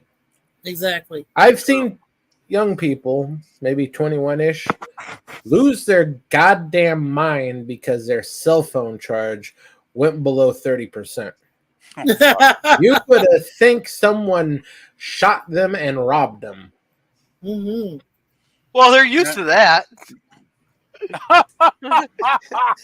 Yeah. Oh God, society's so messed up. It's sad. But yeah, it's like back then for shows like this and movies. I mean, go back like to the 100 years ago. Even the silent movies, they were made for intelligent adults that could follow a story, even if it was dramatic. The characters didn't lose their shit because they were like intelligent, rational, adult human beings. Behaving in an adult, rational way, dealing with their problems. Go back 100 years and just about every. I'm sorry, PvP. They don't produce. They haven't made adult, rational human beings since 1998. Oh, I agree with you there. I agree with you. Yeah, totally. Yeah. Yeah. Actually, since 2000, if you want to round it off, term. Entertainment back then assumed that we had a brain, right, when we watched it, right? So, yeah. If only we had a brain. If I only had a brain. If I only had a brain. If I only had the noise. Hey, even the straw man had more brains than a lot of people these days. Like, let's face for sure. I'm biting my tongue. I'm biting my tongue. I'm gonna bite my tongue on that, but just for the sake of keeping this going and not starting a fight on this thing here. But yeah, Seb's got. Seb don't know that Grandma's had his heart. He's not gonna make it to the lecture. Grandma has said. Oh, he knows he can't. There's no way he's healthy enough to go, right? Yeah. So Grandpa's not refusing to eat here. One scene I wish they put in this would be Zeb just confronting, Grandma and saying, "Look, darling, I can't do it. I'm just not well enough. I can't go to that lecture. I know how much it means to you, and it means even more to me, but my heart just won't let me attend that lecture." I thought that would have been a nice scene that, was never, in the episode, unfortunately. And I'm really glad they're allowing John and Olivia to sleep in the same bed. Well, that's what after the Brady Bunch. No, yeah, I mean, it wouldn't have been too many years before when it wouldn't have happened, right? Right. Or Zeb and Grandma sleeping in the same bed there. Yeah, well, I remember Dick Van Dyke Show, a huge hit, and Mary Tyler Moore and Dick Van Dyke always had separate beds. And so did I Love Lucy. It was the Brady Bunch. Was the first time that the couple shared a bed. Yeah, and Brady Bunch is what, 69 or 71? Yeah. No. Well, it's 70s. Okay. Yeah. Well, Suzanne said the very first time she said was in the Flintstones when Wilma and Fred shared one. So. I always got. Was that cartoon? Because I might be thinking the first live action then. No, first cartoon and had it was the Flintstones with Wilma and Fred sharing one. Yeah, the Flintstones would have been exempt from those regulations. Yes. Okay. So cartoon, even though it was just a drawn version of the Honeymooners.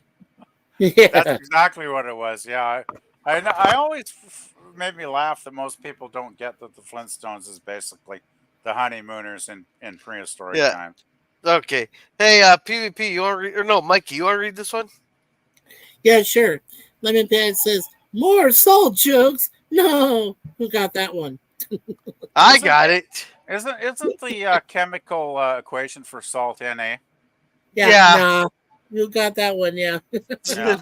I figured, hey, good try there, Lemon. Yeah, the Yeah. Boomer is off to see his things. Everybody's, if Scrooby says take care of the Boomer, says Sudan, if you're still here, how are you doing? Yeah. I hope that Suzanne is doing well. All right. Oh man, we dropped to 2 people here, so yeah, we got this here. Couldn't even sit up and eat his supper tonight. Expected him to be tired, John. I know. I think a lot has to do with Ma, her not accepting the fact he's sick. He spends so much time pretending he's not whenever she's around, he wears himself out. We're working on that jacket night and day doesn't help any. And John's like, I'm done talking about this.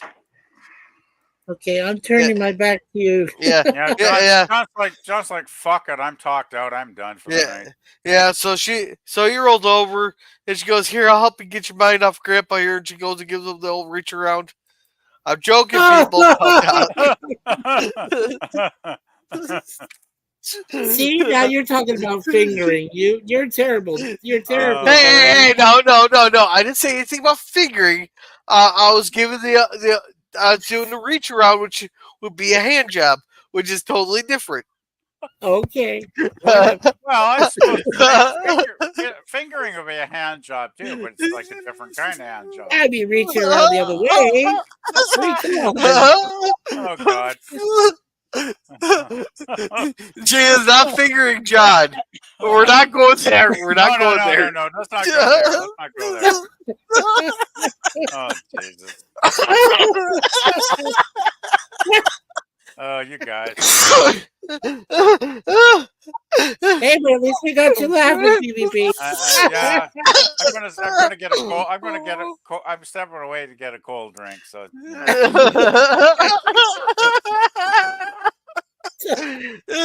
Oh my God! I'll wait for Jerm to just play some of these clips I got up here. So they're actually cuddling.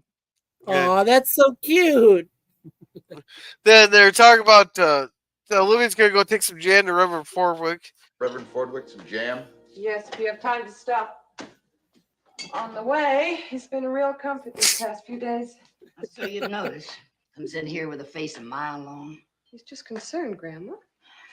Ma, maybe Reverend Fordwick would enjoy that Fitzsimmons lecture. He could take Rosemary Hunter. What do you say? Those tickets are spoken for.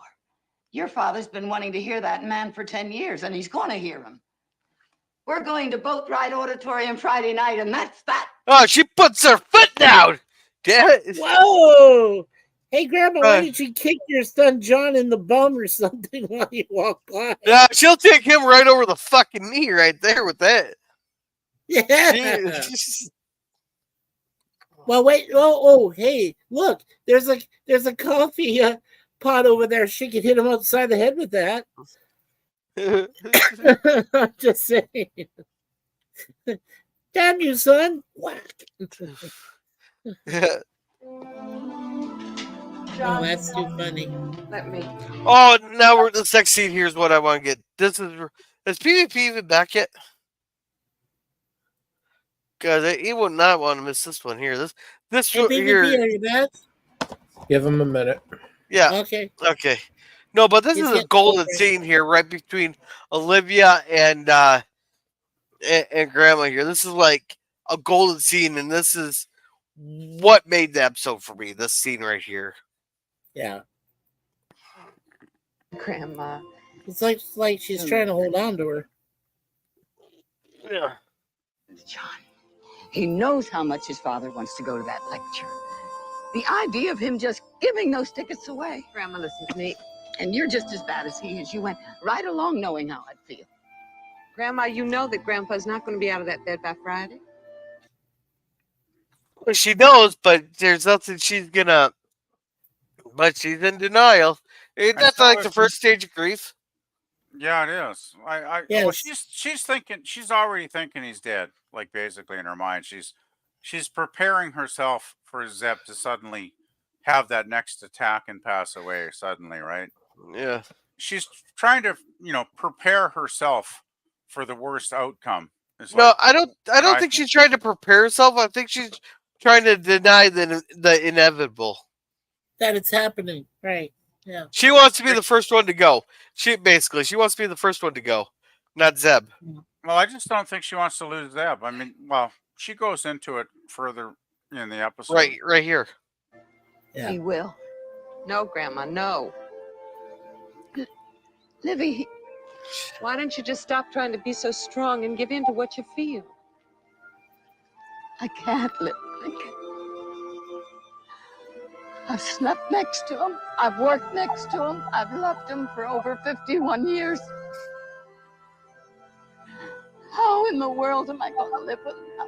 So she's thinking that she's gonna lose him, and there's another perfect example. Most scenes will have like rushed this, and they will have overdone the acting so bad versus having that subtle music and just that slow, with just a hint of a sob in the voice. That makes And sense. just a real emotional outburst from Grandma. Finally, since Olivia's confronted her and said, "You got to let it out," and she does let it out. Yeah, and I think it's such a beautiful scene. She's like, "How am I going to live without this man I've loved for 51 years?" And I just thought it was a beautiful. I mean, Ellen Corby nails it in this scene, and I think it's one of Grandma Walton's best scenes in the series. Really, I it's also very think, powerful. yeah, I also think that this is probably one of the best early, because we are talking season 3, but this is one of the best early emotional, crises. I mean, this is like a major crossroads, not only for what happens in this episode, but what goes on in the future, what will be happening later on. So it's a big moment. It really is. It's like an early crossover moment. So, yeah. Now, do you think Will Geer knew he was sick, and so they did this heart attack thing, like to set it up for in case he died during filming? I don't think so, because I looked it up earlier today. He wasn't sick at the time. Yeah, He wasn't sick at the time. When I watched this too, girl, I read his a little bit of his bio, and he actually died from respiratory failure, not a heart attack. So Right. I don't think they had any awareness, that he was No, sick. but the heart attack would be like a good way to kill off the character, Didn't they kill him off with a heart attack, like off screen, like? Yeah, I'm not sure, but like I knew he had died from some kind of CSP or something. Well, the thing was, he died during the summer break, right, between the seasons. So I think when they came back that first episode, acknowledging Zebulon's passing, and having the family reminisce about him, I think they might have mentioned that he did pass from a heart attack, which would make sense in the context of this, right? Since it's only a couple seasons earlier. Was that so. during season 6 or season 7? Between 6 and 7. I think he basically, I think it was probably, it says respiratory failure, so I'm thinking probably something to do with his lungs, maybe. It's one of those weird four-letter diseases, acronym diseases. Yeah, COPD. Lot of diseases. Yeah, yeah, that's it. COPD or whatever. Yeah. Yes, that's it. COPD. Yeah, so I thought maybe that he knew he had like COPD right now, so they set up this heart attack thing for later on in case he died during the filming of the show. But he wanted to stay on. I think it was just the writers wanting to write the story, actually. Yeah. Yeah. They always had doubt of, they knew neither of them were in the best of health, and they're up there in years, so it wouldn't have been anything to just throw in a random heart attack episode. Yeah, I'm sure realized both of them were up there in years, and either one of them could pass at any time, right, at their age. So even Judy Norton said that when they first, when the screenwriters said this was what was going to be in this episode, a lot of them were in shock. They're like, "Is that really what's going to happen to the actual characters? Gear and Corby later on, and will they be prepared for it?" it was a lot of shock going on throughout as they were filming this episode. Judy said so. Yeah, crazy. Yeah. So, all right. Yeah, keep going, Gorilla. I love this scene.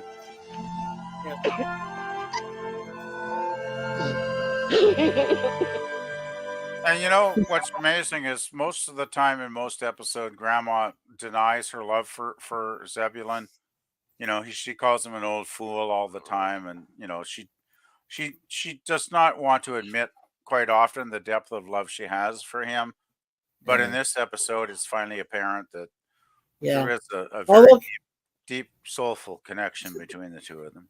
Look, Esther got Zeb's shirt off. That's probably the most action Zeb's had in a long time. So if you're excited about Olivia giving John the old reach around, wait till you see what Esther does to Zebulon here.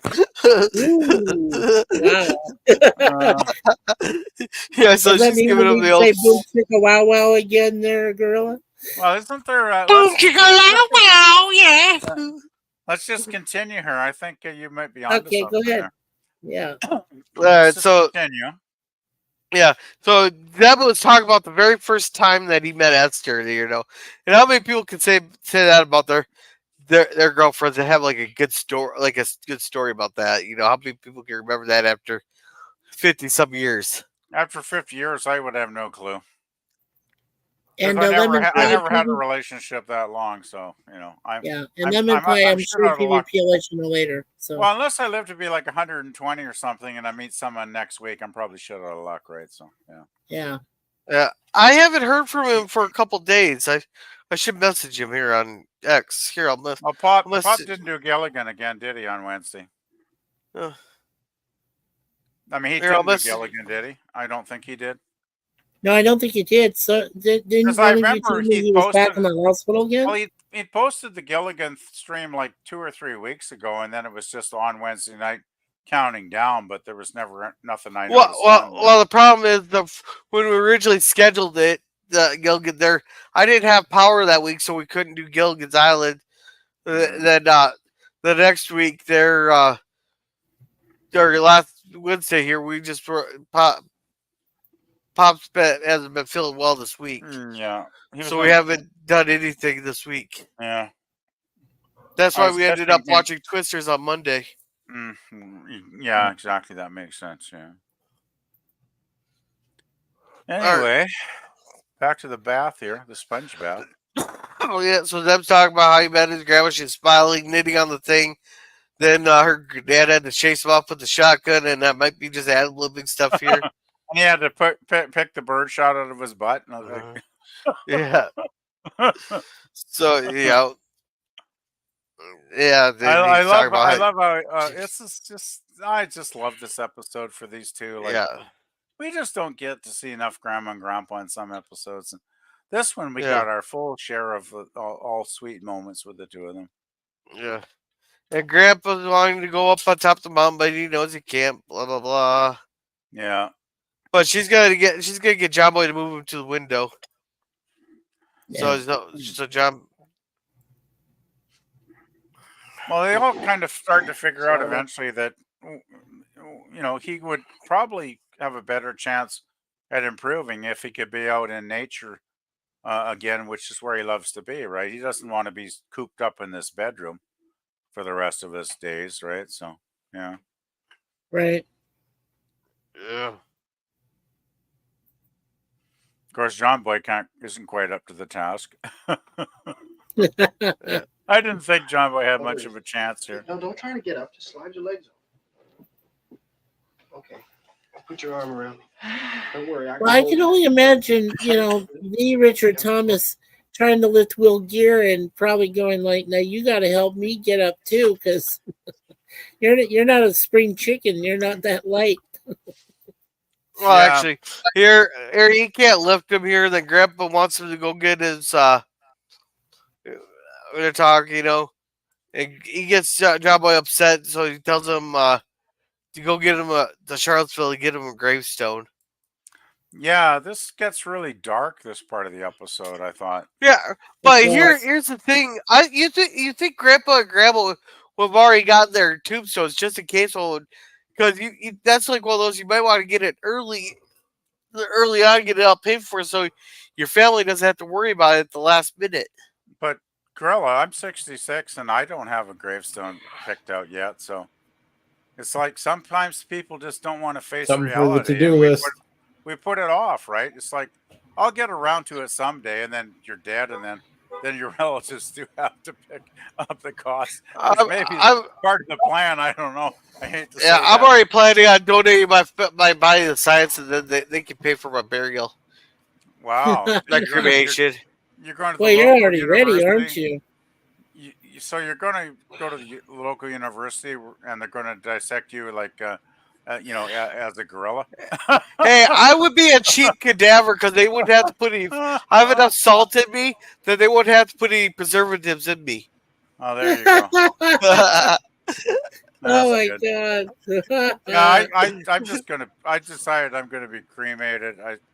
The thought of rotting in a casket for 1,000 years doesn't really appeal to me too much. So I just soon. I read up on cremation when my mom passed away, and apparently it takes 8 hours for the cremation oven to fully reduce the human body to ash. So I figure 8 hours ain't oh, bad compared to 1,000 years oh, that long, huh? See, It takes a while. otherwise, 8 hours. Apparently, the human body's a hell of a lot more resilient. Because I mean, those cremation ovens are fucking hot too, right? So, yeah. but See, apparently, the human body is very resilient to even see, to flames. otherwise, my other option is to be buried, but I want to be buried upside down, so people can kiss my ass one last time. So are you saying like maybe get a casket where your ass is exposed above ground and the rest of you is underground? Yeah, you guys can kiss my ass one last time. Yeah. Well, that makes sense. Hey, how about these? You ever hear this crazy shit where people want to have a video on their tombstone where they can talk to people? Like, is that kind of weird or what? I don't know, guys. I don't know what No, your no, thoughts or you can do like what the one guy did. He had one of his friends put a thing in the put a speaker in his coffin there, are. Oh yeah. there, and then he played it as the guy's about to get lowered into the ground. There, he goes, "Hello, hello, it's dark in here. Let me out. Open up. Let me out, you bastards. Let me out. Hello, hello." It was pretty funny. I've heard of once where they do that same thing. Like the some headstones apparently do have the audio visual thing now. If you pay probably a ton of money to get that shit, but I've heard of some people that'll get the audio visual, and they'll get the audio where it'll go like, "Hello, I'm not dead. Please let me out," or something like that. When people push the button, it's like, "Oh, you people are evil." Yeah. It got to a point they had to pass some ordinances against that. Yeah, it's like crazy Yeah. license plates, I guess, right? It's like, it's license plates that go, fuck you or whatever. Spell it out, F you. Hey, Gorilla, do you want to read a couple of the chats there? Oh, God. Suzanne Oh, said that's that she's going to medical school when she expires. yeah. Oh, wait. Let's see. Yeah, just answer that. And Suzanne says, "I'm good, scurvy." Says, "Nope, I'm going to the medical school." Yeah, same here. Might as well donate it. I don't need my body no more. Might as well give it to someone who. I was saying, Grilla will not impose too many county fair type foods in the system. Oh, dude, I knew I was forgetting to do. You know what? I forget. Now I remember what the hell I forgot to do. Damn it! It's all your fault too, Scurvy. I forgot to go grab some cheese curds. Ooh, cheese Oh, curds. boy. Yeah. Oh boy. Yeah, I figure nobody will want my body even when I'm dead because it's too far gone anyway. So Yeah, Suzanne says medical school uses you for 4 years at cremation, then give you back to the family. Yeah. That's the way to go. That way your family doesn't. 4 years. So you mean you're like pickled and little tiny your body parts are charred for 4 years floating around, and students come in, they go, "Oh, hey, that's so and so." It's like, yeah, look at the size of that thing, eh? Like, whoa, Daniel, I've seen Twisters, and it's not a sequel to the original Twister. I've seen Which it. is probably a good thing. It is. Yeah. So, hey, the one person I would love to leave their body to medical science would be Keith Richards of the Rolling Stones, because I don't know how that guy is still playing concerts at his age, and still. What actually about Mick playing. Jagger? What about Jagger? Oh, Jagger's 80, and he's still jumping around the stage like a young man, right? It's nuts. Yeah. All right, we're jumping topics again. David Lee Roth. Hey, Jagger works out every day. Keith Richards has smoked more cigarettes, drank more booze, done more drugs than any human on earth, it seems, and he still plays his fucking guitar. How does he do that? I don't know. Yeah, Daniel, it's not. It's not a sequel. The Twisters is totally different. It's not a sequel. Hey guys, getting off the the topic. So if we could all get back on the the thing, and stop all these distract. Oh look, ice cream. That clip hits home even harder now as reality, Grill, after the last couple of weeks. I gotta say. Yes. And may I say, rest in peace, you dead old bastard. All right. Let's at least be respectful here. I actually wish him well and hope he goes and enjoys his retirement and gets lots of whatever he wants to get in his retirement years. I don't think there's a lot of options where he's going. Anyway. All right. Let's get back to something positive like the Waltons. Yeah, so he gets angry. He says, "I'll get you fucking this, stupid old man." So he goes over here. Yeah, very dark for the Waltons though. John Boy's he's out not right happy. now. I'm his son. Well. No, and that's that actor is Breon James. You might recognize him from a lot of action films and stuff. He's playing the Tombstone owner's son, Mr. Ferris. The guy he's talking to on the left side there. The memorial stones. Yes. Yeah, the memorial stone guy. Yeah. My grandfather. Oh wait. Yeah, Breon James. Breon James 8 years later did the original Blade Runner. He says, "Time to die." He's that big guy. Is that the guy? Yeah. Really? Yeah, that guy. Hey, welcome, Hakeem. He goes, "How much did pay Joe to make the?" How much did you pay Joe Biden to make that? Just 2 scoops. He's a very, very cheap buy. No. I ran circles around him, and he paid me to make that. Too bad. He mixed up his money and gave me all Monopoly money. Oh God. Oh God.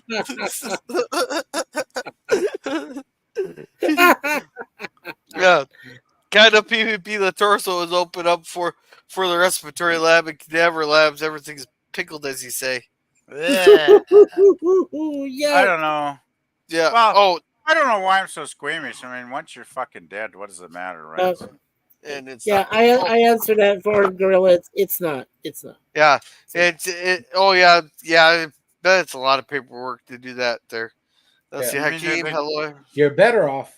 Leave your body to mad science. Why leave it to some kid at the university who's just going to practice appendectomy? Leave it to some psychopath who's going to sew part of you into the next Frankenstein monster. Yeah. Good. Hey, and welcome Jim's Landscape LLC #1 Computer Productions. Oh man, you're missing a great. I'm glad you can make it here. We've been having a lot of fun with this one here. Oh yeah, it's a good one. Jim, hello. Jim, laughing my fucking ass off. Nice one, Gorilla. I'm not sure which one he's referred to. I was going to tell Jim. I was going to say, "Damn it, Jim! This is a great episode, not a piece of shit." Well, it is a good episode. I was just wondering, are there any societies of necrophiliac hot women that want to, practice their necrophilia on No, God, don't recently talk about deceased that. men. Oh no! Please, we're not going. We're not. Please, we're not going there. Hey, I don't want. I can That consider donating my body sounds- to that. Just saying. That sounds like a good idea on the surface, but when you really look into those necrophilic cults, you're better off in the ground. And you've actually looked into them, Germ? And, Wow. Okay. I know some very, very, very unfortunate and very weird people. And well, and yeah, I PvP wouldn't think they were normal. That's for sure. Yeah. Yeah, and PvP, don't forget that Tom Petty explored that with Kim Basinger in the Last Dance with Mary Jane video. That was a weird video, was it not? Yeah. It was. For a mainstream artist like Tom Petty, he was like way out in left field with that one. Oh, yeah. Good song, though. Great song, but the video. Great was song, but quite yes. weird. Anyway, back to the Waltons. Back to the Waltons. Oh yeah, so yeah, they're talking to him. They're still alive, and he's talking about how they could give him a discount if he buys this stone. Then buy the other one later. They could put the angel in between. Blah blah blah. Oh God. He comes in. And says, You didn't. When do you expect to get over to the stone yard?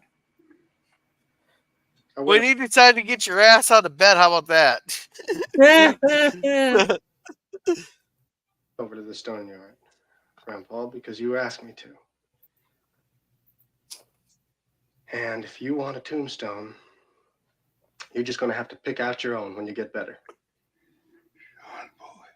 That's a good Yeah, comeback. I like that. He was so offended that all he could do was say John Boy's, And that's all you needed for this episode too, was him just to be like that offended John Boy thing, versus nowadays they'd think they'd have to have Grandpa throw all kinds of a big tantrum over it. So in this quick scene, did John Boy basically say "F you, Grandpa" and go get your own tombstone? Pretty much, he said, "Yeah." Yeah. Remember, probably. Yeah. Mikey, you're forgetting a rule on my channel. We don't abbreviate our swears here. Okay, well, I'm sorry. I do it because it's me. Whatever. Yeah, I'm just giving you shit. I know you give me shit. Or salt. That's not right. Looks like an elephant wearing a hat. Yeah, so she's drawing a picture of Chance. So okay, so she's making a video. If she's drawing Chance and it's looking like an elephant with the hat, did she like put the trunk in the wrong spot or something? Wait, is Chance supposed to be her next imaginary friend? No, Chance is the cow. Oh, the cow. Oh, it's the cow. No, the dog. The dog is the dog mixed up. The dog is reckless. Reckless. Yeah, the dog is reckless. Okay. But isn't the cow dead? Yeah, I thought the cow died. Yeah, didn't the cow die? No, they got a different one. And they named it the same damn thing. So it's Chance. And they named the same damn thing. So she's gonna have relations with a cow. When did Chance die in Waltons?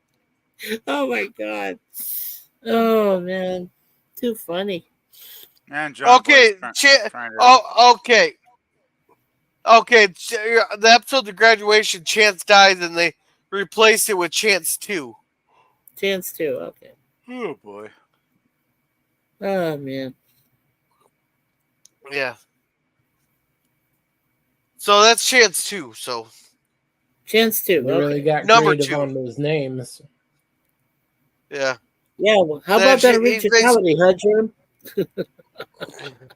So, well, that's what happens when you let Elizabeth name the animals. That's probably it, actually. Yeah. That would actually make sense. Oh my god. It's like, well, man. Chance was good. Let's just have another chance. Yeah. Yeah, so John Boy just should have called him Second Chance. That would have been Second better. Chance would have been better. Yeah. Absolutely. Oh my Yeah, god. but do you expect a 6-year-old to do that? But anyhow, she's trying to draw Chance, it's because she thinks Grandpa would like that, and she wants to get it done now because she thinks Grandpa's gonna die. But John Boy tells him he's not gonna die. Blah blah blah. No. I like this It's like comment living from on Walton's Suzanne. Mountain, because all you'd have to do is look under the flap and you'd see it. It's a good idea, but nobody would listen to us. John Boy would. The Jabba is still there, so basically they're saying, just put the tent down and shove Grandpa's ass out there. So the next scene you get, now, do you guys know where this tent came from? That was from the circus. And how do folk, they I believe. afford it? What? What was that, Circus Mikey? folk. I said, well, how could they afford a tent? No, they got it from the carnival people in the second episode of the show. They left a tent here after they put on a show for the Waltons. Oh, I never saw that. Okay, sorry. Okay. Yeah, it was the carnival people. Yeah, they mentioned Carnival people. Okay. The carnies. The card. The carnies. Yeah. So basically, John Boy's going to go mow the grass, and John's going to talk to the doctor, blah, blah, blah. Yeah, Grandma agrees with them to put him out in the tent. Yeah. Here. Well, it's like I said before, John Boy Gorilla. and I were talking about.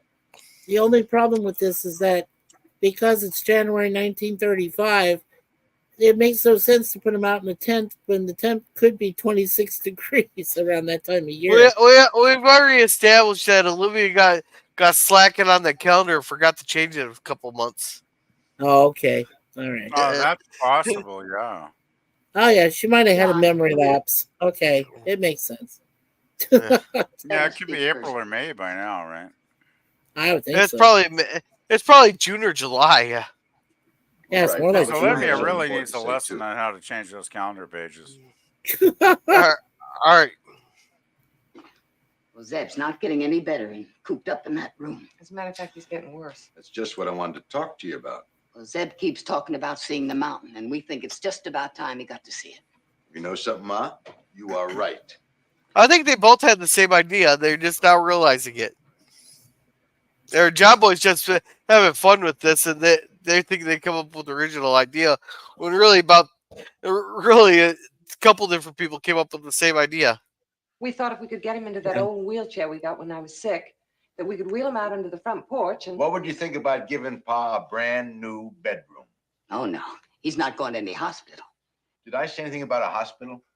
Oh, no. And hear me? Yeah, John's just having fun with this. Yeah.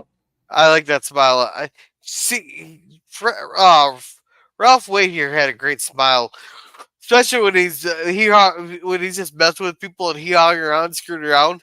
He does that slight smile is great. Yeah. Plus, he shows some teeth too. Looks like he's chomping at the bit. Yeah, so they're putting this all out for him. And they're putting all the flowers and stuff out for him. And there we go with the great music again. Oh, like this? Yeah. Now, while you watch them build the tent for him, see if you can spot the mistakes that they make when they're doing the tent. Well, it wasn't really a mistake. It's more like a hazard. Yes, that's. Just do what I do. Bring this up here. Hold those under. Yeah, so blah blah blah. They're setting that all up. Yeah. Then you got this asshole showing up. Yeah, I gotta say the doctor doesn't seem to be particularly helpful in this episode. No, he's only been there, 3 times? But I mean, he doesn't seem to actually change his diagnosis or really know much about anything other than, giving Zeb some pills. Like, see, he's what you call a city doctor. He goes by what he only knows what he's learned in books and in medical school. He doesn't think of alternative medicines that would help. Like Zeb, he's an outdoors person in there. He loves the flowers and all that. But if he's getting told he has to sit there resting, be cooped up in a room all day, that's not going to help his health because he's just going to be miserable and not focusing on getting better. Yeah, he's just going to get depressed, right? And focused about getting his tombstone, like he asked John Boy. So he needs to be out in the fresh air is what he needs to be. Exactly. Yeah. and take a look at your paw. What in the world is that? And I'm glad you dropped by and wanted to share our plans. We're going to move far outside. Yeah, it's an old tent a bunch of carnival people left with us. We fixed it up like a bedroom. It has all Grandpa's favorite things in it. I don't think any of you understand the seriousness of Mr. Walton's condition. I know I stressed the importance of keeping his spirits up, but at this point, I feel his health would be endangered if he was moved even as far as your living room. Really, how much more different is it sitting in a wheelchair than in a bed? All he had to do is lift his. Grandpa wouldn't even really have to do much moving. They could just lift him up, throw him in a wheelchair, and wheel him straight out there. Or they could just throw him out of the window into the tent area. Well, the thing at this point too, he spent how many weeks? He spent like a month in bed now already. And... Well, they'd be going on his third week. Yeah, his third week bedridden. Yeah. So if he's just bad as he was 3 weeks ago, it's like, well, so much for your help there, Doc. Like you don't seem to have a plan. Especially when he said if everything goes well, he'd be up and back up in about a month. So yeah, it's been a month. Doc. He's gonna be doing push-ups like a week from now. Like, geez, Doc. I think Doc's on some pills actually. He could be. You know what they should have told him is, hey, look, we want Grandpa to do his wiki wacky woo woo again. Yeah, actually, that it's too bad. Do they have another episode where they do like a carnival or some contest where Grandpa could do his wiki wacky? They do got like a fair episodes, I believe, coming up. Yeah, he should do his wiki wacky woo in that one. Yeah. I'm all in favor of that. All right. So anyhow, that tent's out of the question.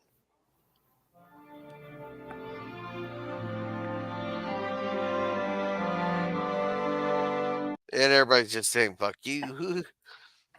Yeah, I was thinking this guy's a quack. Yeah. Okay, so all right, there we'll try. We'll let everybody know to send everybody over there. Then Suzanne says I spent my fair share of time in the cadaver labs. Oh, yeah, that's one place I wouldn't really want to spend much time in. Is there something we don't know about you, Suzanne? Hovering over in a former life, Suzanne did a little body stuffing. Oh, there you go. For some people down south. Anyway, back at the ranch. So anyhow, this scene they're going back. He's not much better, blah, blah, blah. Then I'll take the tent down. I'll give you a hand. Better go tell the children. No. I won't let you take that old tent down. We're going to move Zeb out there. Grandma, we can't do that. You heard what the doctor said. I know what he said, but I also know your grandpa. And if we leave him in that quiet, dark room, he's just going to wither up and die. Just as sure as I'm standing by this couch. Well, I don't think so. The doctor's the one who knows about heart conditions. He knows about other people's heart conditions. But I think I know more about Zeb's heart than anybody. I've been a part of it for 51 years. And that old man's heart needs more than 4 walls to mend. No, that's great, Grandma there, and really, would it be Zeb's wishes to be like outside watching the mountain if he's gonna go? That'd be his ideal if he could pass on in bed while looking at the sky and the mountain. Like, I mean, do you think he'd want to pass away staring at a ceiling and a wall in a dark, crappy room? Like, no. And PvP. Yeah, Suzanne confirmed it to you guys that she did work in the medical field, so that's why she's been around cadaver labs. Okay, I was just making a joke, Suzanne. No need to defend your statement there, but all right. So, well, that's good. In your medical field, that's good. I think we better take a chance on what I know, or it's going to be. I love it. Grandma she loves it. So basically, to sum up the scene, Grandma says, I don't give a shit what that fucking quack of a doctor says. You go by what I say. I know what's best for Zeb. Basically. Well, like she says, she knows about Zeb's heart. She doesn't care about any other patient's heart. It's like Zeb. She already thinks that doctor's a quack, so. Yeah. Plus, she's already saying Yeah, plus she's saying if she's wrong, it's all on her. It's not on the doctor. It's not on the quack. Well, really, if she's wrong, at least it's given Zeb what he would want. Right. And she knows that's what he would want because she's been with him for over half a century, right? So yeah, 51 years. She said that 3 times in this episode. Yeah, it's another beautiful scene when Grandma says, "Fuck this! I'm going to tell you what you're going to do, and you're going to do it." And it's beautiful. There you go. Hey, Ellen Corby, yay! And she tells her the fuck out. She goes, "Please." But then they're both looking like, "Oh shit, we better do what we're told." No, they're like, Grandma's going to put us, both of us, over her knee anytime. No, they're giving that go. Nah, Ma, you're right. They'll do it. Those are sensible men. Otherwise, those women would beat them over the heads with cast iron skillets. Yeah. Yeah, they'll grab each other, move over, blah, blah, blah. Now, come on. What does the doctor say? Well, the doctor says we shouldn't do it. What does Esther say? She says she knows your heart better than Dr. McIvors does, and we ought to give it a chance. Now, come on. Easy, Bob. You know, that was sweet. He asked for both opinions. Yeah. Yeah. Most shows nowadays wouldn't do that, especially with serious medical conditions. No, most shows just, I don't know. Like, these shows are written by intelligent adults that have some life experience. Right? Nowadays, What happened to intelligence in writing? Jesus. But I mean, the people that wrote a lot of this shit probably served in World War II and stuff, right, Mikey? Yes. They'd gone through the grinder. They knew the joys and horrors of reality and life. They weren't faking it. They were writing from, their gut. They were writing from real emotion when they wrote these characters. All right. Nowadays, it's like, what's the experience of the average writer?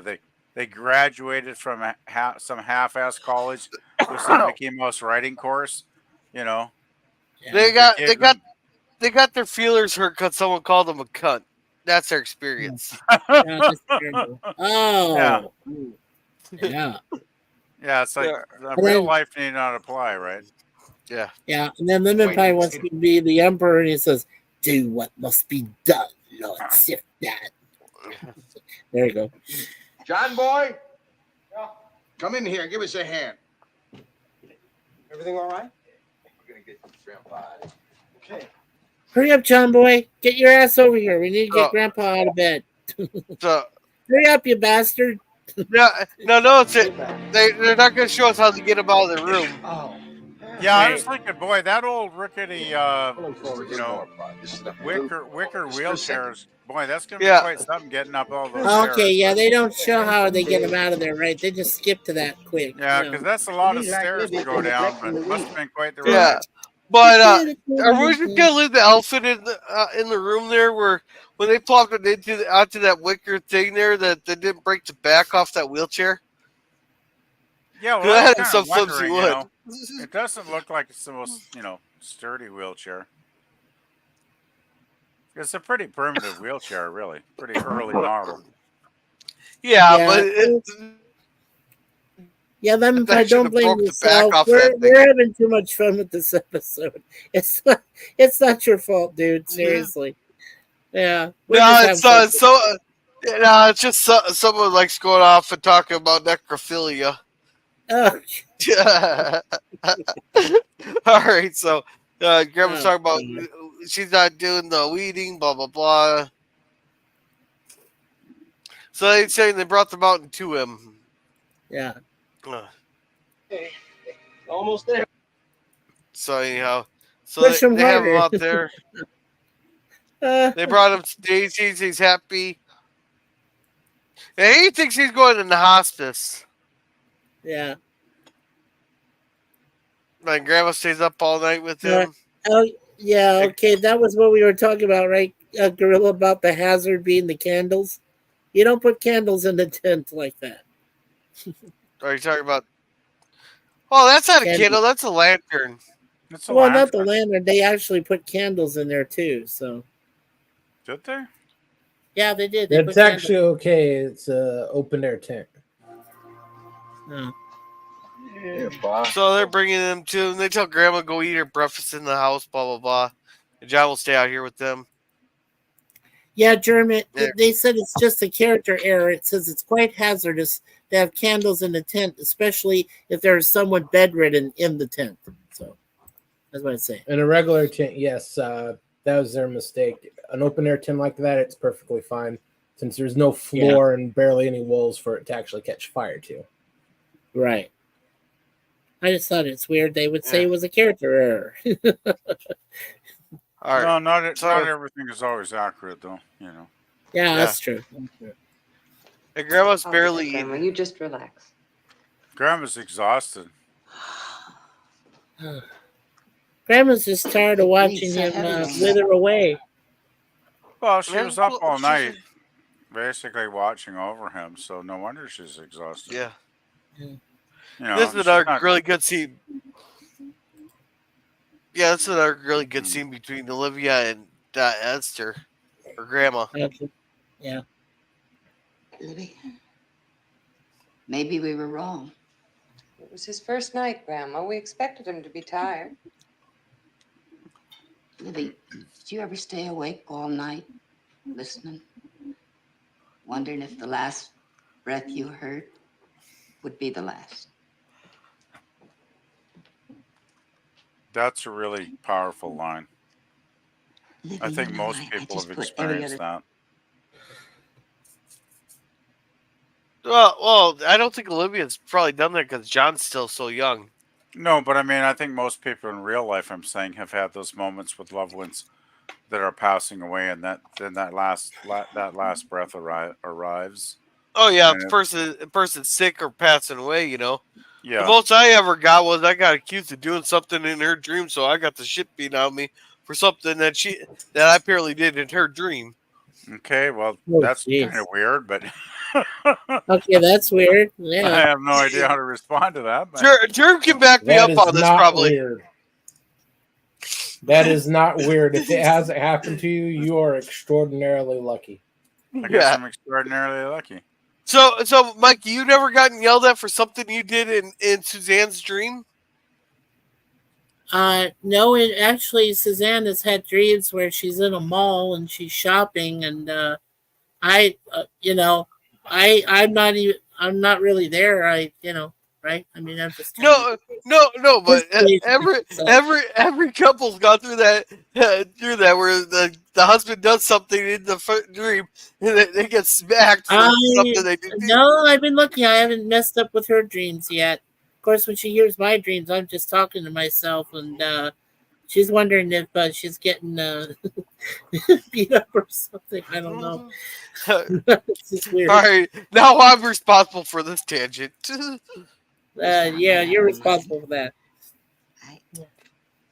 You know, all the nice sounds that when we're sitting on the porch and we're looking I know. forward to hearing.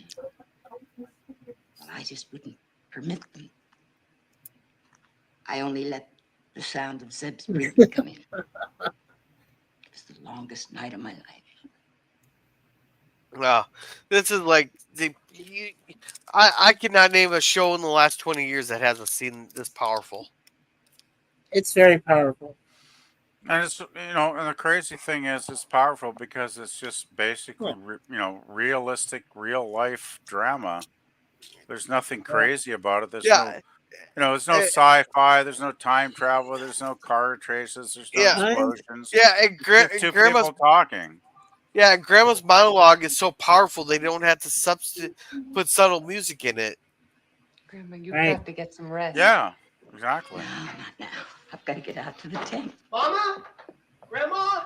Can you look at this? He ate every bite on the tray. Oh,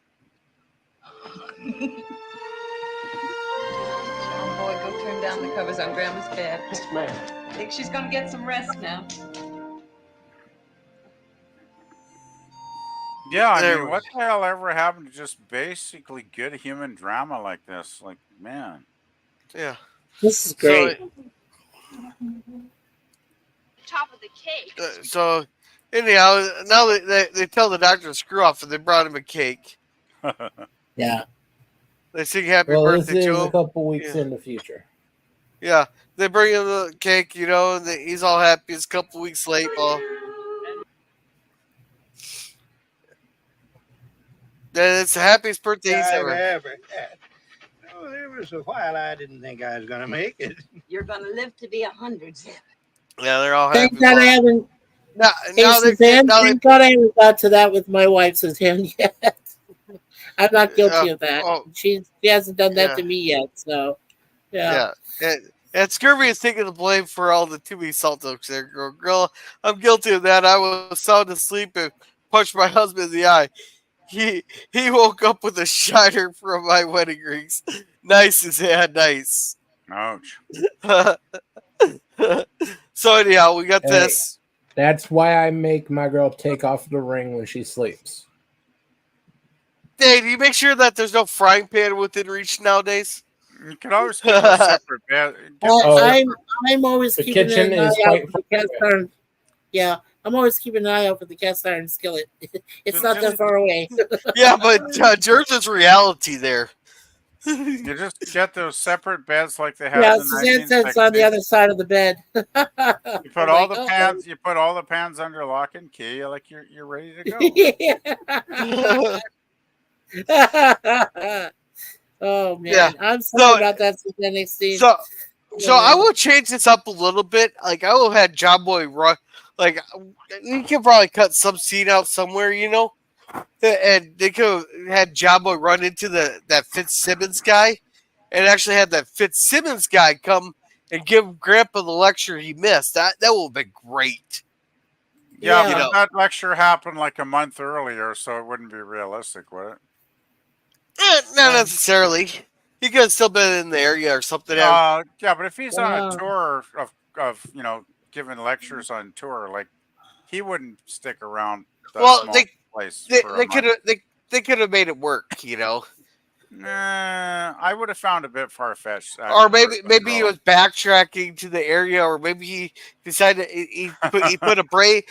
Maybe he wanted to see like the Virginia there, so he put a break in between lectures and all that stuff. Let me get. I Gotsy showed up at the lecture because he was excited and bought his own ticket, and he mentioned that Zeb was so disappointed. He was a lifelong fan, and couldn't make it, and he said, if you could come back a month from now and personally talk to Zeb and give him a lecture about Tahiti, he'd be so excited. Well, I was thinking either the guy could be taking a break from in between lectures. You don't want to stick around the area. Either that, his car broke down, and it'd take a couple, because this is only 2 weeks after the lecture, and he had to walk for 2 weeks to get back to his car. And... No, it'd take a week and a half for his part to get in or something. I think we're stretching. Yeah, I think we're Ike stretching credibility keeps a little pushing bit here, his arrival date back and back until when the mail back then, it'd take a week. They've had it a couple times where you'd have to order they'd have to order stuff. It's gonna take 2 weeks for it to get in. Okay, they've had that before. It's been established in the show where they take a couple weeks to get their stuff. So they could have take up a writing course. You don't need to go through all that. You can just have John Boy went to the lecture. He told him his grandpa was a big fan, but he couldn't make it because he had a heart attack. And then when he's well, the guy makes a special trip out there just to see Zeb. Yeah. See, there you go. We wouldn't even have to go with all the bullshit I was trying to come up with. Well, that would be much more simple, yeah. I'm still laughing at Suzanne here because my Suzanne says she's got 3 of those cast iron frying pans. Yeah. I had a 3-ring set Big Rock's high settings. Oh man, that had to hurt. Yeah, I bought all 3 of my daughter's cast iron frying. Yeah. Right now, I'm extremely glad to be single at this point in life. So yeah. So anyhow, I can sleep well at night with no fear of being, banged with a frying pan in the middle of the night. Yeah. All right, come on. We're 3.5 minutes left. 3.5 minutes left. Yeah. Okay. There we go. Tahiti is an island in the South Pacific. It is 3,600 miles from California and 2,300 miles from New Zealand. The major industries are coconuts, coffee, and cocoa, and fishing. Fish. He's fish, Esther. Yeah, no, That's from the road. But she. no, this I just want to show one little scene here, but I'm not sure where it is. But it's nice of the school to loan him all that stuff there so they could give his grandpa the lecture. Yeah. It was. That was so nice of them. The whole. Boy, And I like how Zeb enjoys Not you, this baby. photo in Whoa. particular with the half-naked road. Tahiti lady. Yeah. They just told Ben he's too young. He can't look at that. Yeah. Now listen to the depth here, Grandma. Lucky fella. Behave yourself. Oh, yeah, that would have been perfect if she would Oh! Hey, that would have been perfect if she would have smacked his heart there and go, behave yourself. Behave yourself. Yeah, she smacked him on the chest, go, behave yourself, and then he croaked, right? He croaked with his tongue hanging out the side of his mouth. It's like, oh, wow. Not the best Waltons ending, but oh, well. Oh, my God, I just killed Grandpa. He's in bed. Zeb!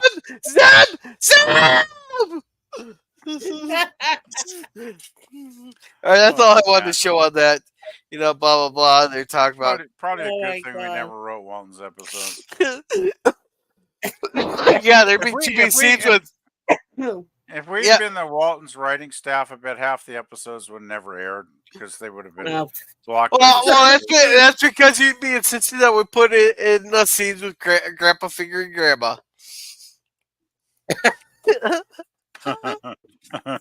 Or Livy doing John. All right, we're getting way too nuts on this. Let's go to our epilogue here. Okay. And sounds good. Yeah, and so my grandpa was to recover and to grow strong again, to savor the coming and going of the seasons, the blossoming of the peach trees in spring, the turning leaves of autumn, and always to enjoy the growth of the spawning brood of grandchildren as we were growing up on Walton's Mountain. All right. Ta-da! We're 3.5 hours, or 2.5 hours later. Yeah, we seem to be setting records quite often with these. We're only averaging like 5 minutes per minute of the episode. Yeah. Okay. Well, but I have to say though, this is one of the best episodes I've seen so far. That's made me laugh so hard. I've never laughed so much. Just so you know, Mikey loves laughing at the concept of Grandpa dying. Only she hit him wrong. I don't know. So you find the heart attacks hilarious, Mikey? Like no, not hilarious. I was just trying to say if she hit him wrong, and no, I don't find it hilarious. But I was laughing, so whatever. It's just a show. Oh no, we've been doing a lot of dirty jokes tonight. We did run a lot of innuendo in tonight's episode. Yeah, and it's gonna be interesting to see how Facebook handles this. I don't know. Are they doing reviews of you on Facebook? Yeah, I can't stream to I can't stream to X, and Rumble it seems doesn't like me, so. Well. Alrighty, so shoot, you know what I forgot to do? Damn it, forgot to put the poll in the chat. So, all right, we'll start with you, PvP. What? How would you rate this one? Oh, I gotta give it an A+ because I just don't think Grandma and Grandpa get enough episodes where this just centers around the two of them, as this one did for the most part. So, yeah, I give it an A+. The Grandma and Grandpa stuff was great. Of course, the heart attack was, obviously it's serious, even though we pretty much knew Zeb wasn't going to croak, but it was still great because it gave Grandma's character a lot of great, scenes, a lot of great lines about, how much she's been in love with this, with Zeb for 51 years and, all that stuff. So, yeah, I just thought it was a very good episode. Ellen Corby, just dynamite performance, like gangbusters performance. I think, I think people like Ellen Corby should have been nominated for Emmys for performances like she gave in this episode. I mean, I don't know if she was. I'd probably not, but I think she would have deserved some kind of nomination because she was really very excellent in this episode, and Well, the rest of the cast was great too, even though they were kind of like secondary to the story. So A+ for me. All right, Mikey. Your review. Yeah, I'll go you one better there, PvP, and give it an A++. I have to say, this was one of the most heartfelt, realistic episodes, and I mean, it did throw in a little bit of humor, and you have to have that, especially when you've had such a gut-wrenching situation, medically occur with Grandpa having the heart attack in the first place, and you win, and the reactions were sincere. I mean, I know that when my dad went through his first heart attack, we were all in shock, and we didn't know how we were gonna handle that situation because he was in hospital for about 2 weeks. This is when he had turned 60, so this is like literally 20 years ago, and we were all we didn't know what was going on, and I mean we knew what was going on, but we didn't. I don't know if we handled it correctly, but I do know that my dad was, he was still positive about the whole thing. He says, look, God didn't take me yet because it's not my time. And he says, I wish I could have a nice steak right now or roast beef or something. And we started laughing. And then, and we felt like my dad was then on the mend because he was like still upbeat and positive, even though he just, nearly passed away. So, yeah, I really love this episode, A++, because it did appeal. It appealed to me on all levels, and it applied to me as well. So yeah, I definitely loved it. Yeah. All right. Glad to hear that. At PvP here, she has 3 Emmy awards for Best Supporting Actress. She got from the Waltons. She also won a Golden Globe for Best Supporting Actress, and then she was nominated another 3 times. Nice. Well, she should have been because she's excellent. She was an excellent actress. In her day. Yeah. And what was Germ's review? Germ? Yoo-hoo! Germany! It helps if I unmute. Yeah. I'd say A+. It's one of the very rare episodes that feature Grandpa and Grandma. And it's probably the best you can get as far as storyline and acting for it. Alrighty. And before we do this, let's read the chats here. And Suzanne says, younger days PvP. And hello, Germ. And Hello, that was a great stream full of laughs. So I'm glad you enjoyed it, Hakeem. We needed some good laughs here. Yeah, we did have fun. Yeah, Suzanne said everybody ran away. And Suzanne gives it an A+, and Hakeem gives it an A. Yay! Well, everybody gave it an A. So it looks like we got a royal flush here of A+.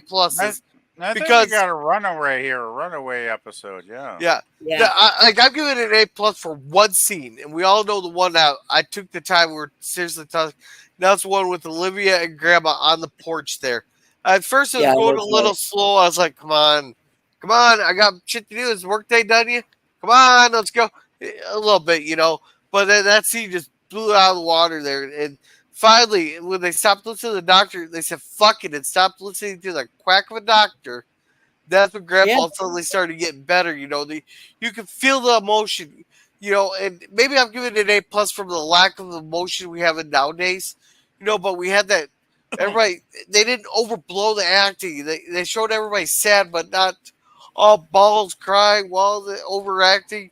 Acting in, let's give me a goddamn Emmy because I don't deserve fucking whatever. Give me the participation award. No, everybody was sad there, but they showed it in the calm way with the great music to help it. And with a lot of grace too, Gorilla. I've never seen. I don't think I've ever seen another episode of this kind that treated it with so much grace and compassion. I mean, anybody that ever, I'm sure we've all encountered this before, but anybody who's ever gone through a heart attack or has seen someone suffer through it, and with all the mixed emotions that go on, I think this episode definitely handled it a lot better with class and grace and compassion, and that's how generally in life, if families are as close knit, because I could say with all certainty that my family is close knit. So, I mean, to have a close knit family like the Waltons that was able to handle the situation, take care of it, and made, Grandpa in their own homegrown remedy feel better. That's the biggest part of it. That really is huge. Yeah. It really is. Yeah, I would agree. I think that's not just the strength of this episode in particular, Mikey, but I think it's the strength of the Walton series overall. It is about family. It is about close knit people, being together and supporting each other, through the challenges and trials of life. And I think that's one reason this is such a important and significant series because I mean, there's not enough shows. I think The Waltons is an exceptional series. I really do because Yes. even though it might have gotten lesser, in its later years when Will Gear passed and Richard Thomas decided to leave for whatever personal reasons. I mean, there definitely were cast changes. I think the show did suffer somewhat, maybe in its latter seasons, but Maybe. I can't hold that against it though, because I look at MASH. Look at the way MASH changed through its years, right? It's Yeah. another great show that had significant It's changes in cast, and it still was, I consider a classic series. excuse me. But I mean, Yeah. there's not enough great shows like The Waltons that really hits home on an emotional level that tells dramatic stories about people that is based in like reality in real life situations, and I really miss that. I wish there were shows that had the guts to do what the Waltons did back in the 70s and early Yeah. 80s. But I wish there was, shows that had the guts and intelligence to write stories like this again. I don't see it on Yeah. the horizon, but I Yeah. really wish, I wish it would have. And the Yeah. other thing I wanted to quickly say was that I believe we mentioned like 3 standalone series. In animation, the Flintstones stood alone. I mean, they were absolutely the modern, Stone Age family, and they stood out. And I mean, you could say, shows like MASH and like the Waltons, and I would say I'd even be brave to say the Addams Family were like those shows that stood out. Like they believed in family, they believed in closeness. I mean, damn it, I wish there were more writers that could write about, you know, better, family stories, but they can't. There's nobody around like that anymore. Nobody can write that well anymore. Well, I don't think I'm sure they could if family wasn't a no-go. You gotta remember that in their ideology, family is the enemy. Yeah, well, yeah. That's unfortunate. It is sad. Sad state of affairs of our Well, you get society. the feeling that a lot of the younger writers, that have just entered the business in the last X number of years, probably had, the only family they had was probably dysfunctional. Therefore, they have no basis or understanding, to base a loving, respectful family group upon, right? So we all And suffer. DJ We Play all Nice suffer. has just come in. Hello, DJ Play Nice. Hey, DJ. DJ.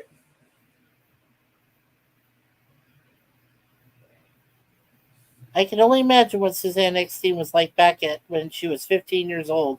She was a fiery redhead with a short fuse back then. Whoa. Okay. Yeah, that sounds like a homicide charge. Yeah. Yeah, I wouldn't want Wow, to pursue it out there. married at 15, Suzanne. Yikes! Wow, Yeah, that's pretty young. very young. Yes.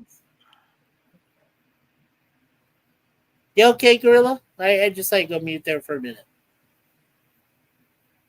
I must have had to step away for.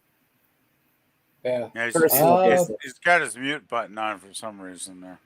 Yeah, let's start wrapping up so Gorilla has time to get back. Yeah. probably time to wrap up because we're approaching 3 hours now on this episode. Yeah. Oh my God. Oh Yeah. man. You go first, Germ. Go ahead. All right. Was it quiet that whole time? I stepped away. Yeah, you're on mute, you were dude. gone, man. You're on mute for like Oh. 5 minutes. Yeah. Can you hear me? Yeah. I can hear you now. Oh, yeah, sure. I mean, well, it's like when you guys tried to wake me up because I think I fell asleep on one of the last things. I like, Mikey, wake up! And I'm like, oh shit.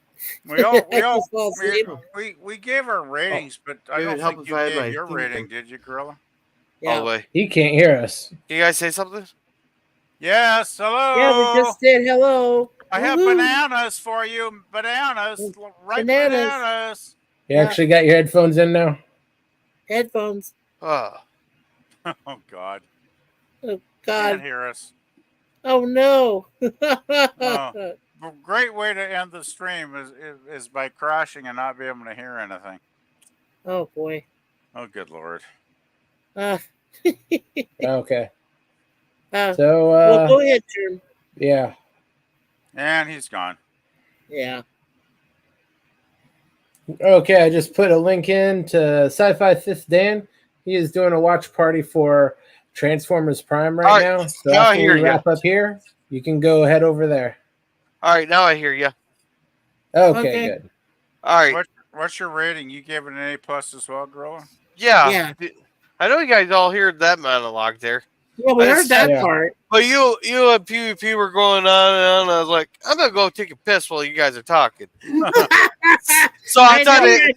Probably not. I'm not offended. Yeah. So apparently with these so when these headphones here, if I unplug them, it doesn't automatically revert back to the old speaker. So if I unplug them, then it just screws up the whole audio thing. And I have to refresh. Oh God. Oh boy. Yikes. Oh well. Feel bad for you there. Anyway, you're back now. Yeah, so let's be like a kid on prom night and wrap this thing up. Yeah. All right, so thank you, DJ Play Nice, for coming. And thank you, Scurvy, also known as Lemon Pie, for coming. Thank you, Suzanne, very much for coming. And thank you, Hakeem, for coming. And scrolling.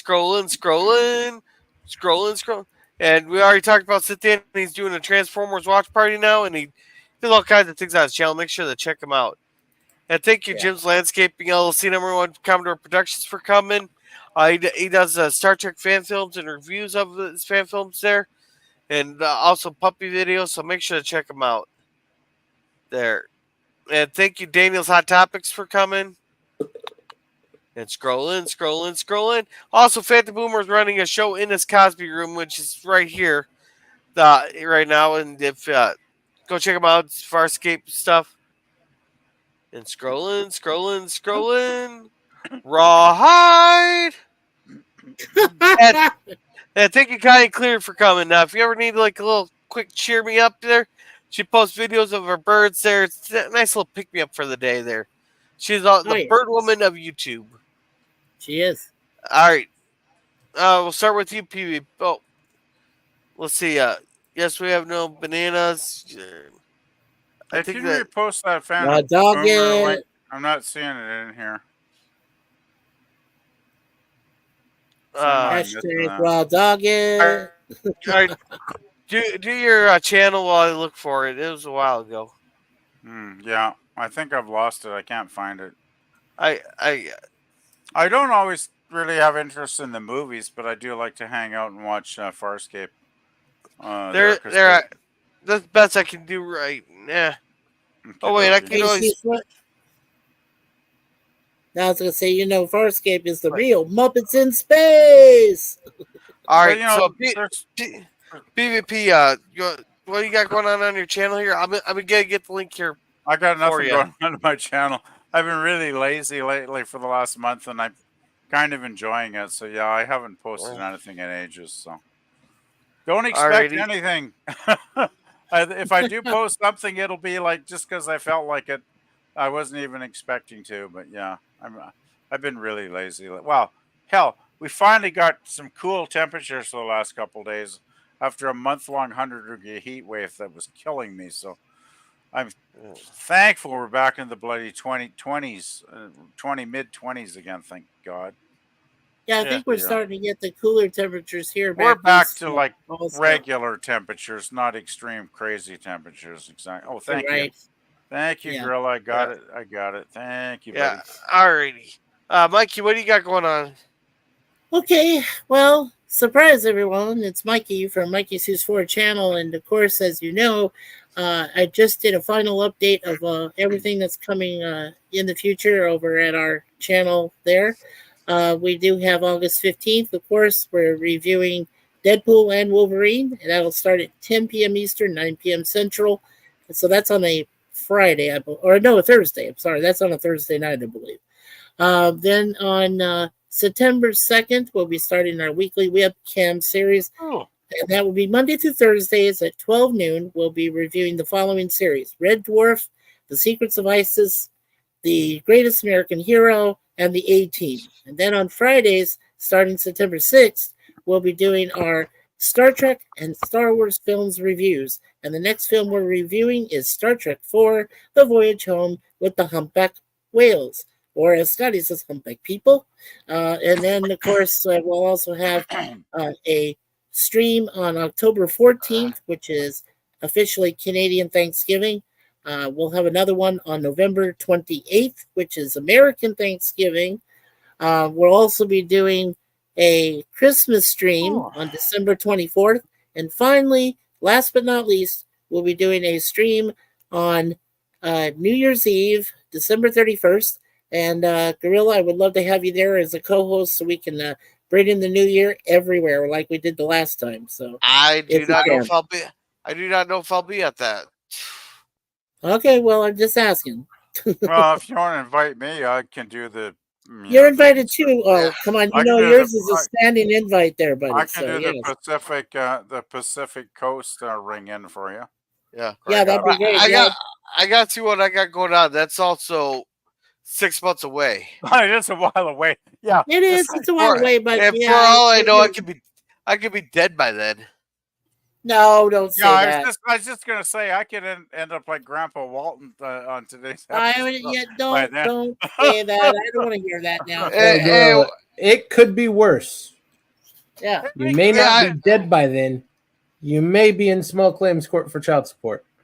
I'm all caught up. I'm all caught up on my child support. I have no fear of that. Yeah, I don't have. For all I know, I could get drafted. I piss off the sergeant. I'm the guy in charge of. Hey, go look and see what's down that hole. Well, we could. The planet Earth could get hit by a large asteroid before then. Oh yeah, we are 200 days away from being hit by an asteroid. Oh, is that? Wow, is that a factual news report? Oh, well, there we go. Yeah. Well, It is a relatively good-sized asteroid. There you go. Well, if we do have an impending asteroid ready to destroy the Earth, I could do a surprise live stream, and we can count down to the Earth's end. That would be great, actually. We could have like a final countdown. It's the final countdown. Yeah, we could play that Europe song, and then we all start to... No, that asteroid that's supposed to hit, if it hits the ocean, it'll make the 2006 tsunami look like a ripple in a pond. Yeah. Do not buy any oceanside property in the next 6 months. No, they've been telling us that the oceans are going to rise by feet here, and put a lot of land underwater. Okay, if that's true, why are all these people buying oceanfront property, and why are they still giving 30-year loans out in Miami and places like that? Because they want to cash in while they can. Mm-hmm. I would never buy property next to a body of water because I just I know enough about flooding to know no fucking way. Yeah. I love all the rich people down by the lake here, about 15 minutes away from where I live, and you get a big storm coming in. We have a yacht club down there, right? And there's like probably at least 100 yachts down there, sailing ships, et cetera, et cetera. And we had a huge storm come in about 2 summers ago, damaged the shit out of it, probably millions of dollars lost, like all kinds of boats just trashed to shit. Probably just write-offs, right? And I'm like, geez, And I'm so glad I'm not a rich guy that Yeah. has shit down on the lake, because I don't want to be anywhere near the Oh. lake when there's a well, fucking storm. I don't want a piece of that asteroid to hit Lake Ontario. We're so close to that lake. If it hit that, we'd be all flooded out, destroyed. Hey, Mikey, if that asteroid hit Lake Ontario, that flooding would be the least of your worries. Exactly. That's why I said I don't want to be anywhere near this All right, place. but let's not get on the tangent here, because I got some stuff I wanted to get done tonight here. So Okay. DJ here says tonight, did anyone mention Judy Norton was in Playboy? Because I just did. I'm pretty sure these perverts have mentioned it at least once. Excuse me, I gotta go do some research on that right now. Then. You want the link? Well, if she did, she needed please, fast cash between Waltons and a Broadway show. She wanted to throw off her innocent image, is what I've read, right? Yeah. So she decided to appear nude in Playboy. Yeah. Hey, why not? It was the thing. Hey, I can appreciate her nudity, so why not? Yeah. She was in the August 1985 Playboy. Okay. Okay. Oh. Well, somehow we'll get over Judy. All right. Well, I'm doing this research for PvP. Jerm, what do you got going on your channel? Tomorrow morning at 8, we'll be watching Jumanji from 1998. Yeah, the cartoon series. Okay. And of course, back to Andromeda and Nerd Night next week. Alrighty. And as for me, tomorrow we should be watching 2 episodes of DS9. Sunday, I'm gonna be getting drunk, and for some reason we're gonna watch Starship Troopers 2. Then on Wednesday we are finishing up Justified. I gotta get a poll up. Mikey still has to give me his pick for the poll that I asked him to get me on Wednesday.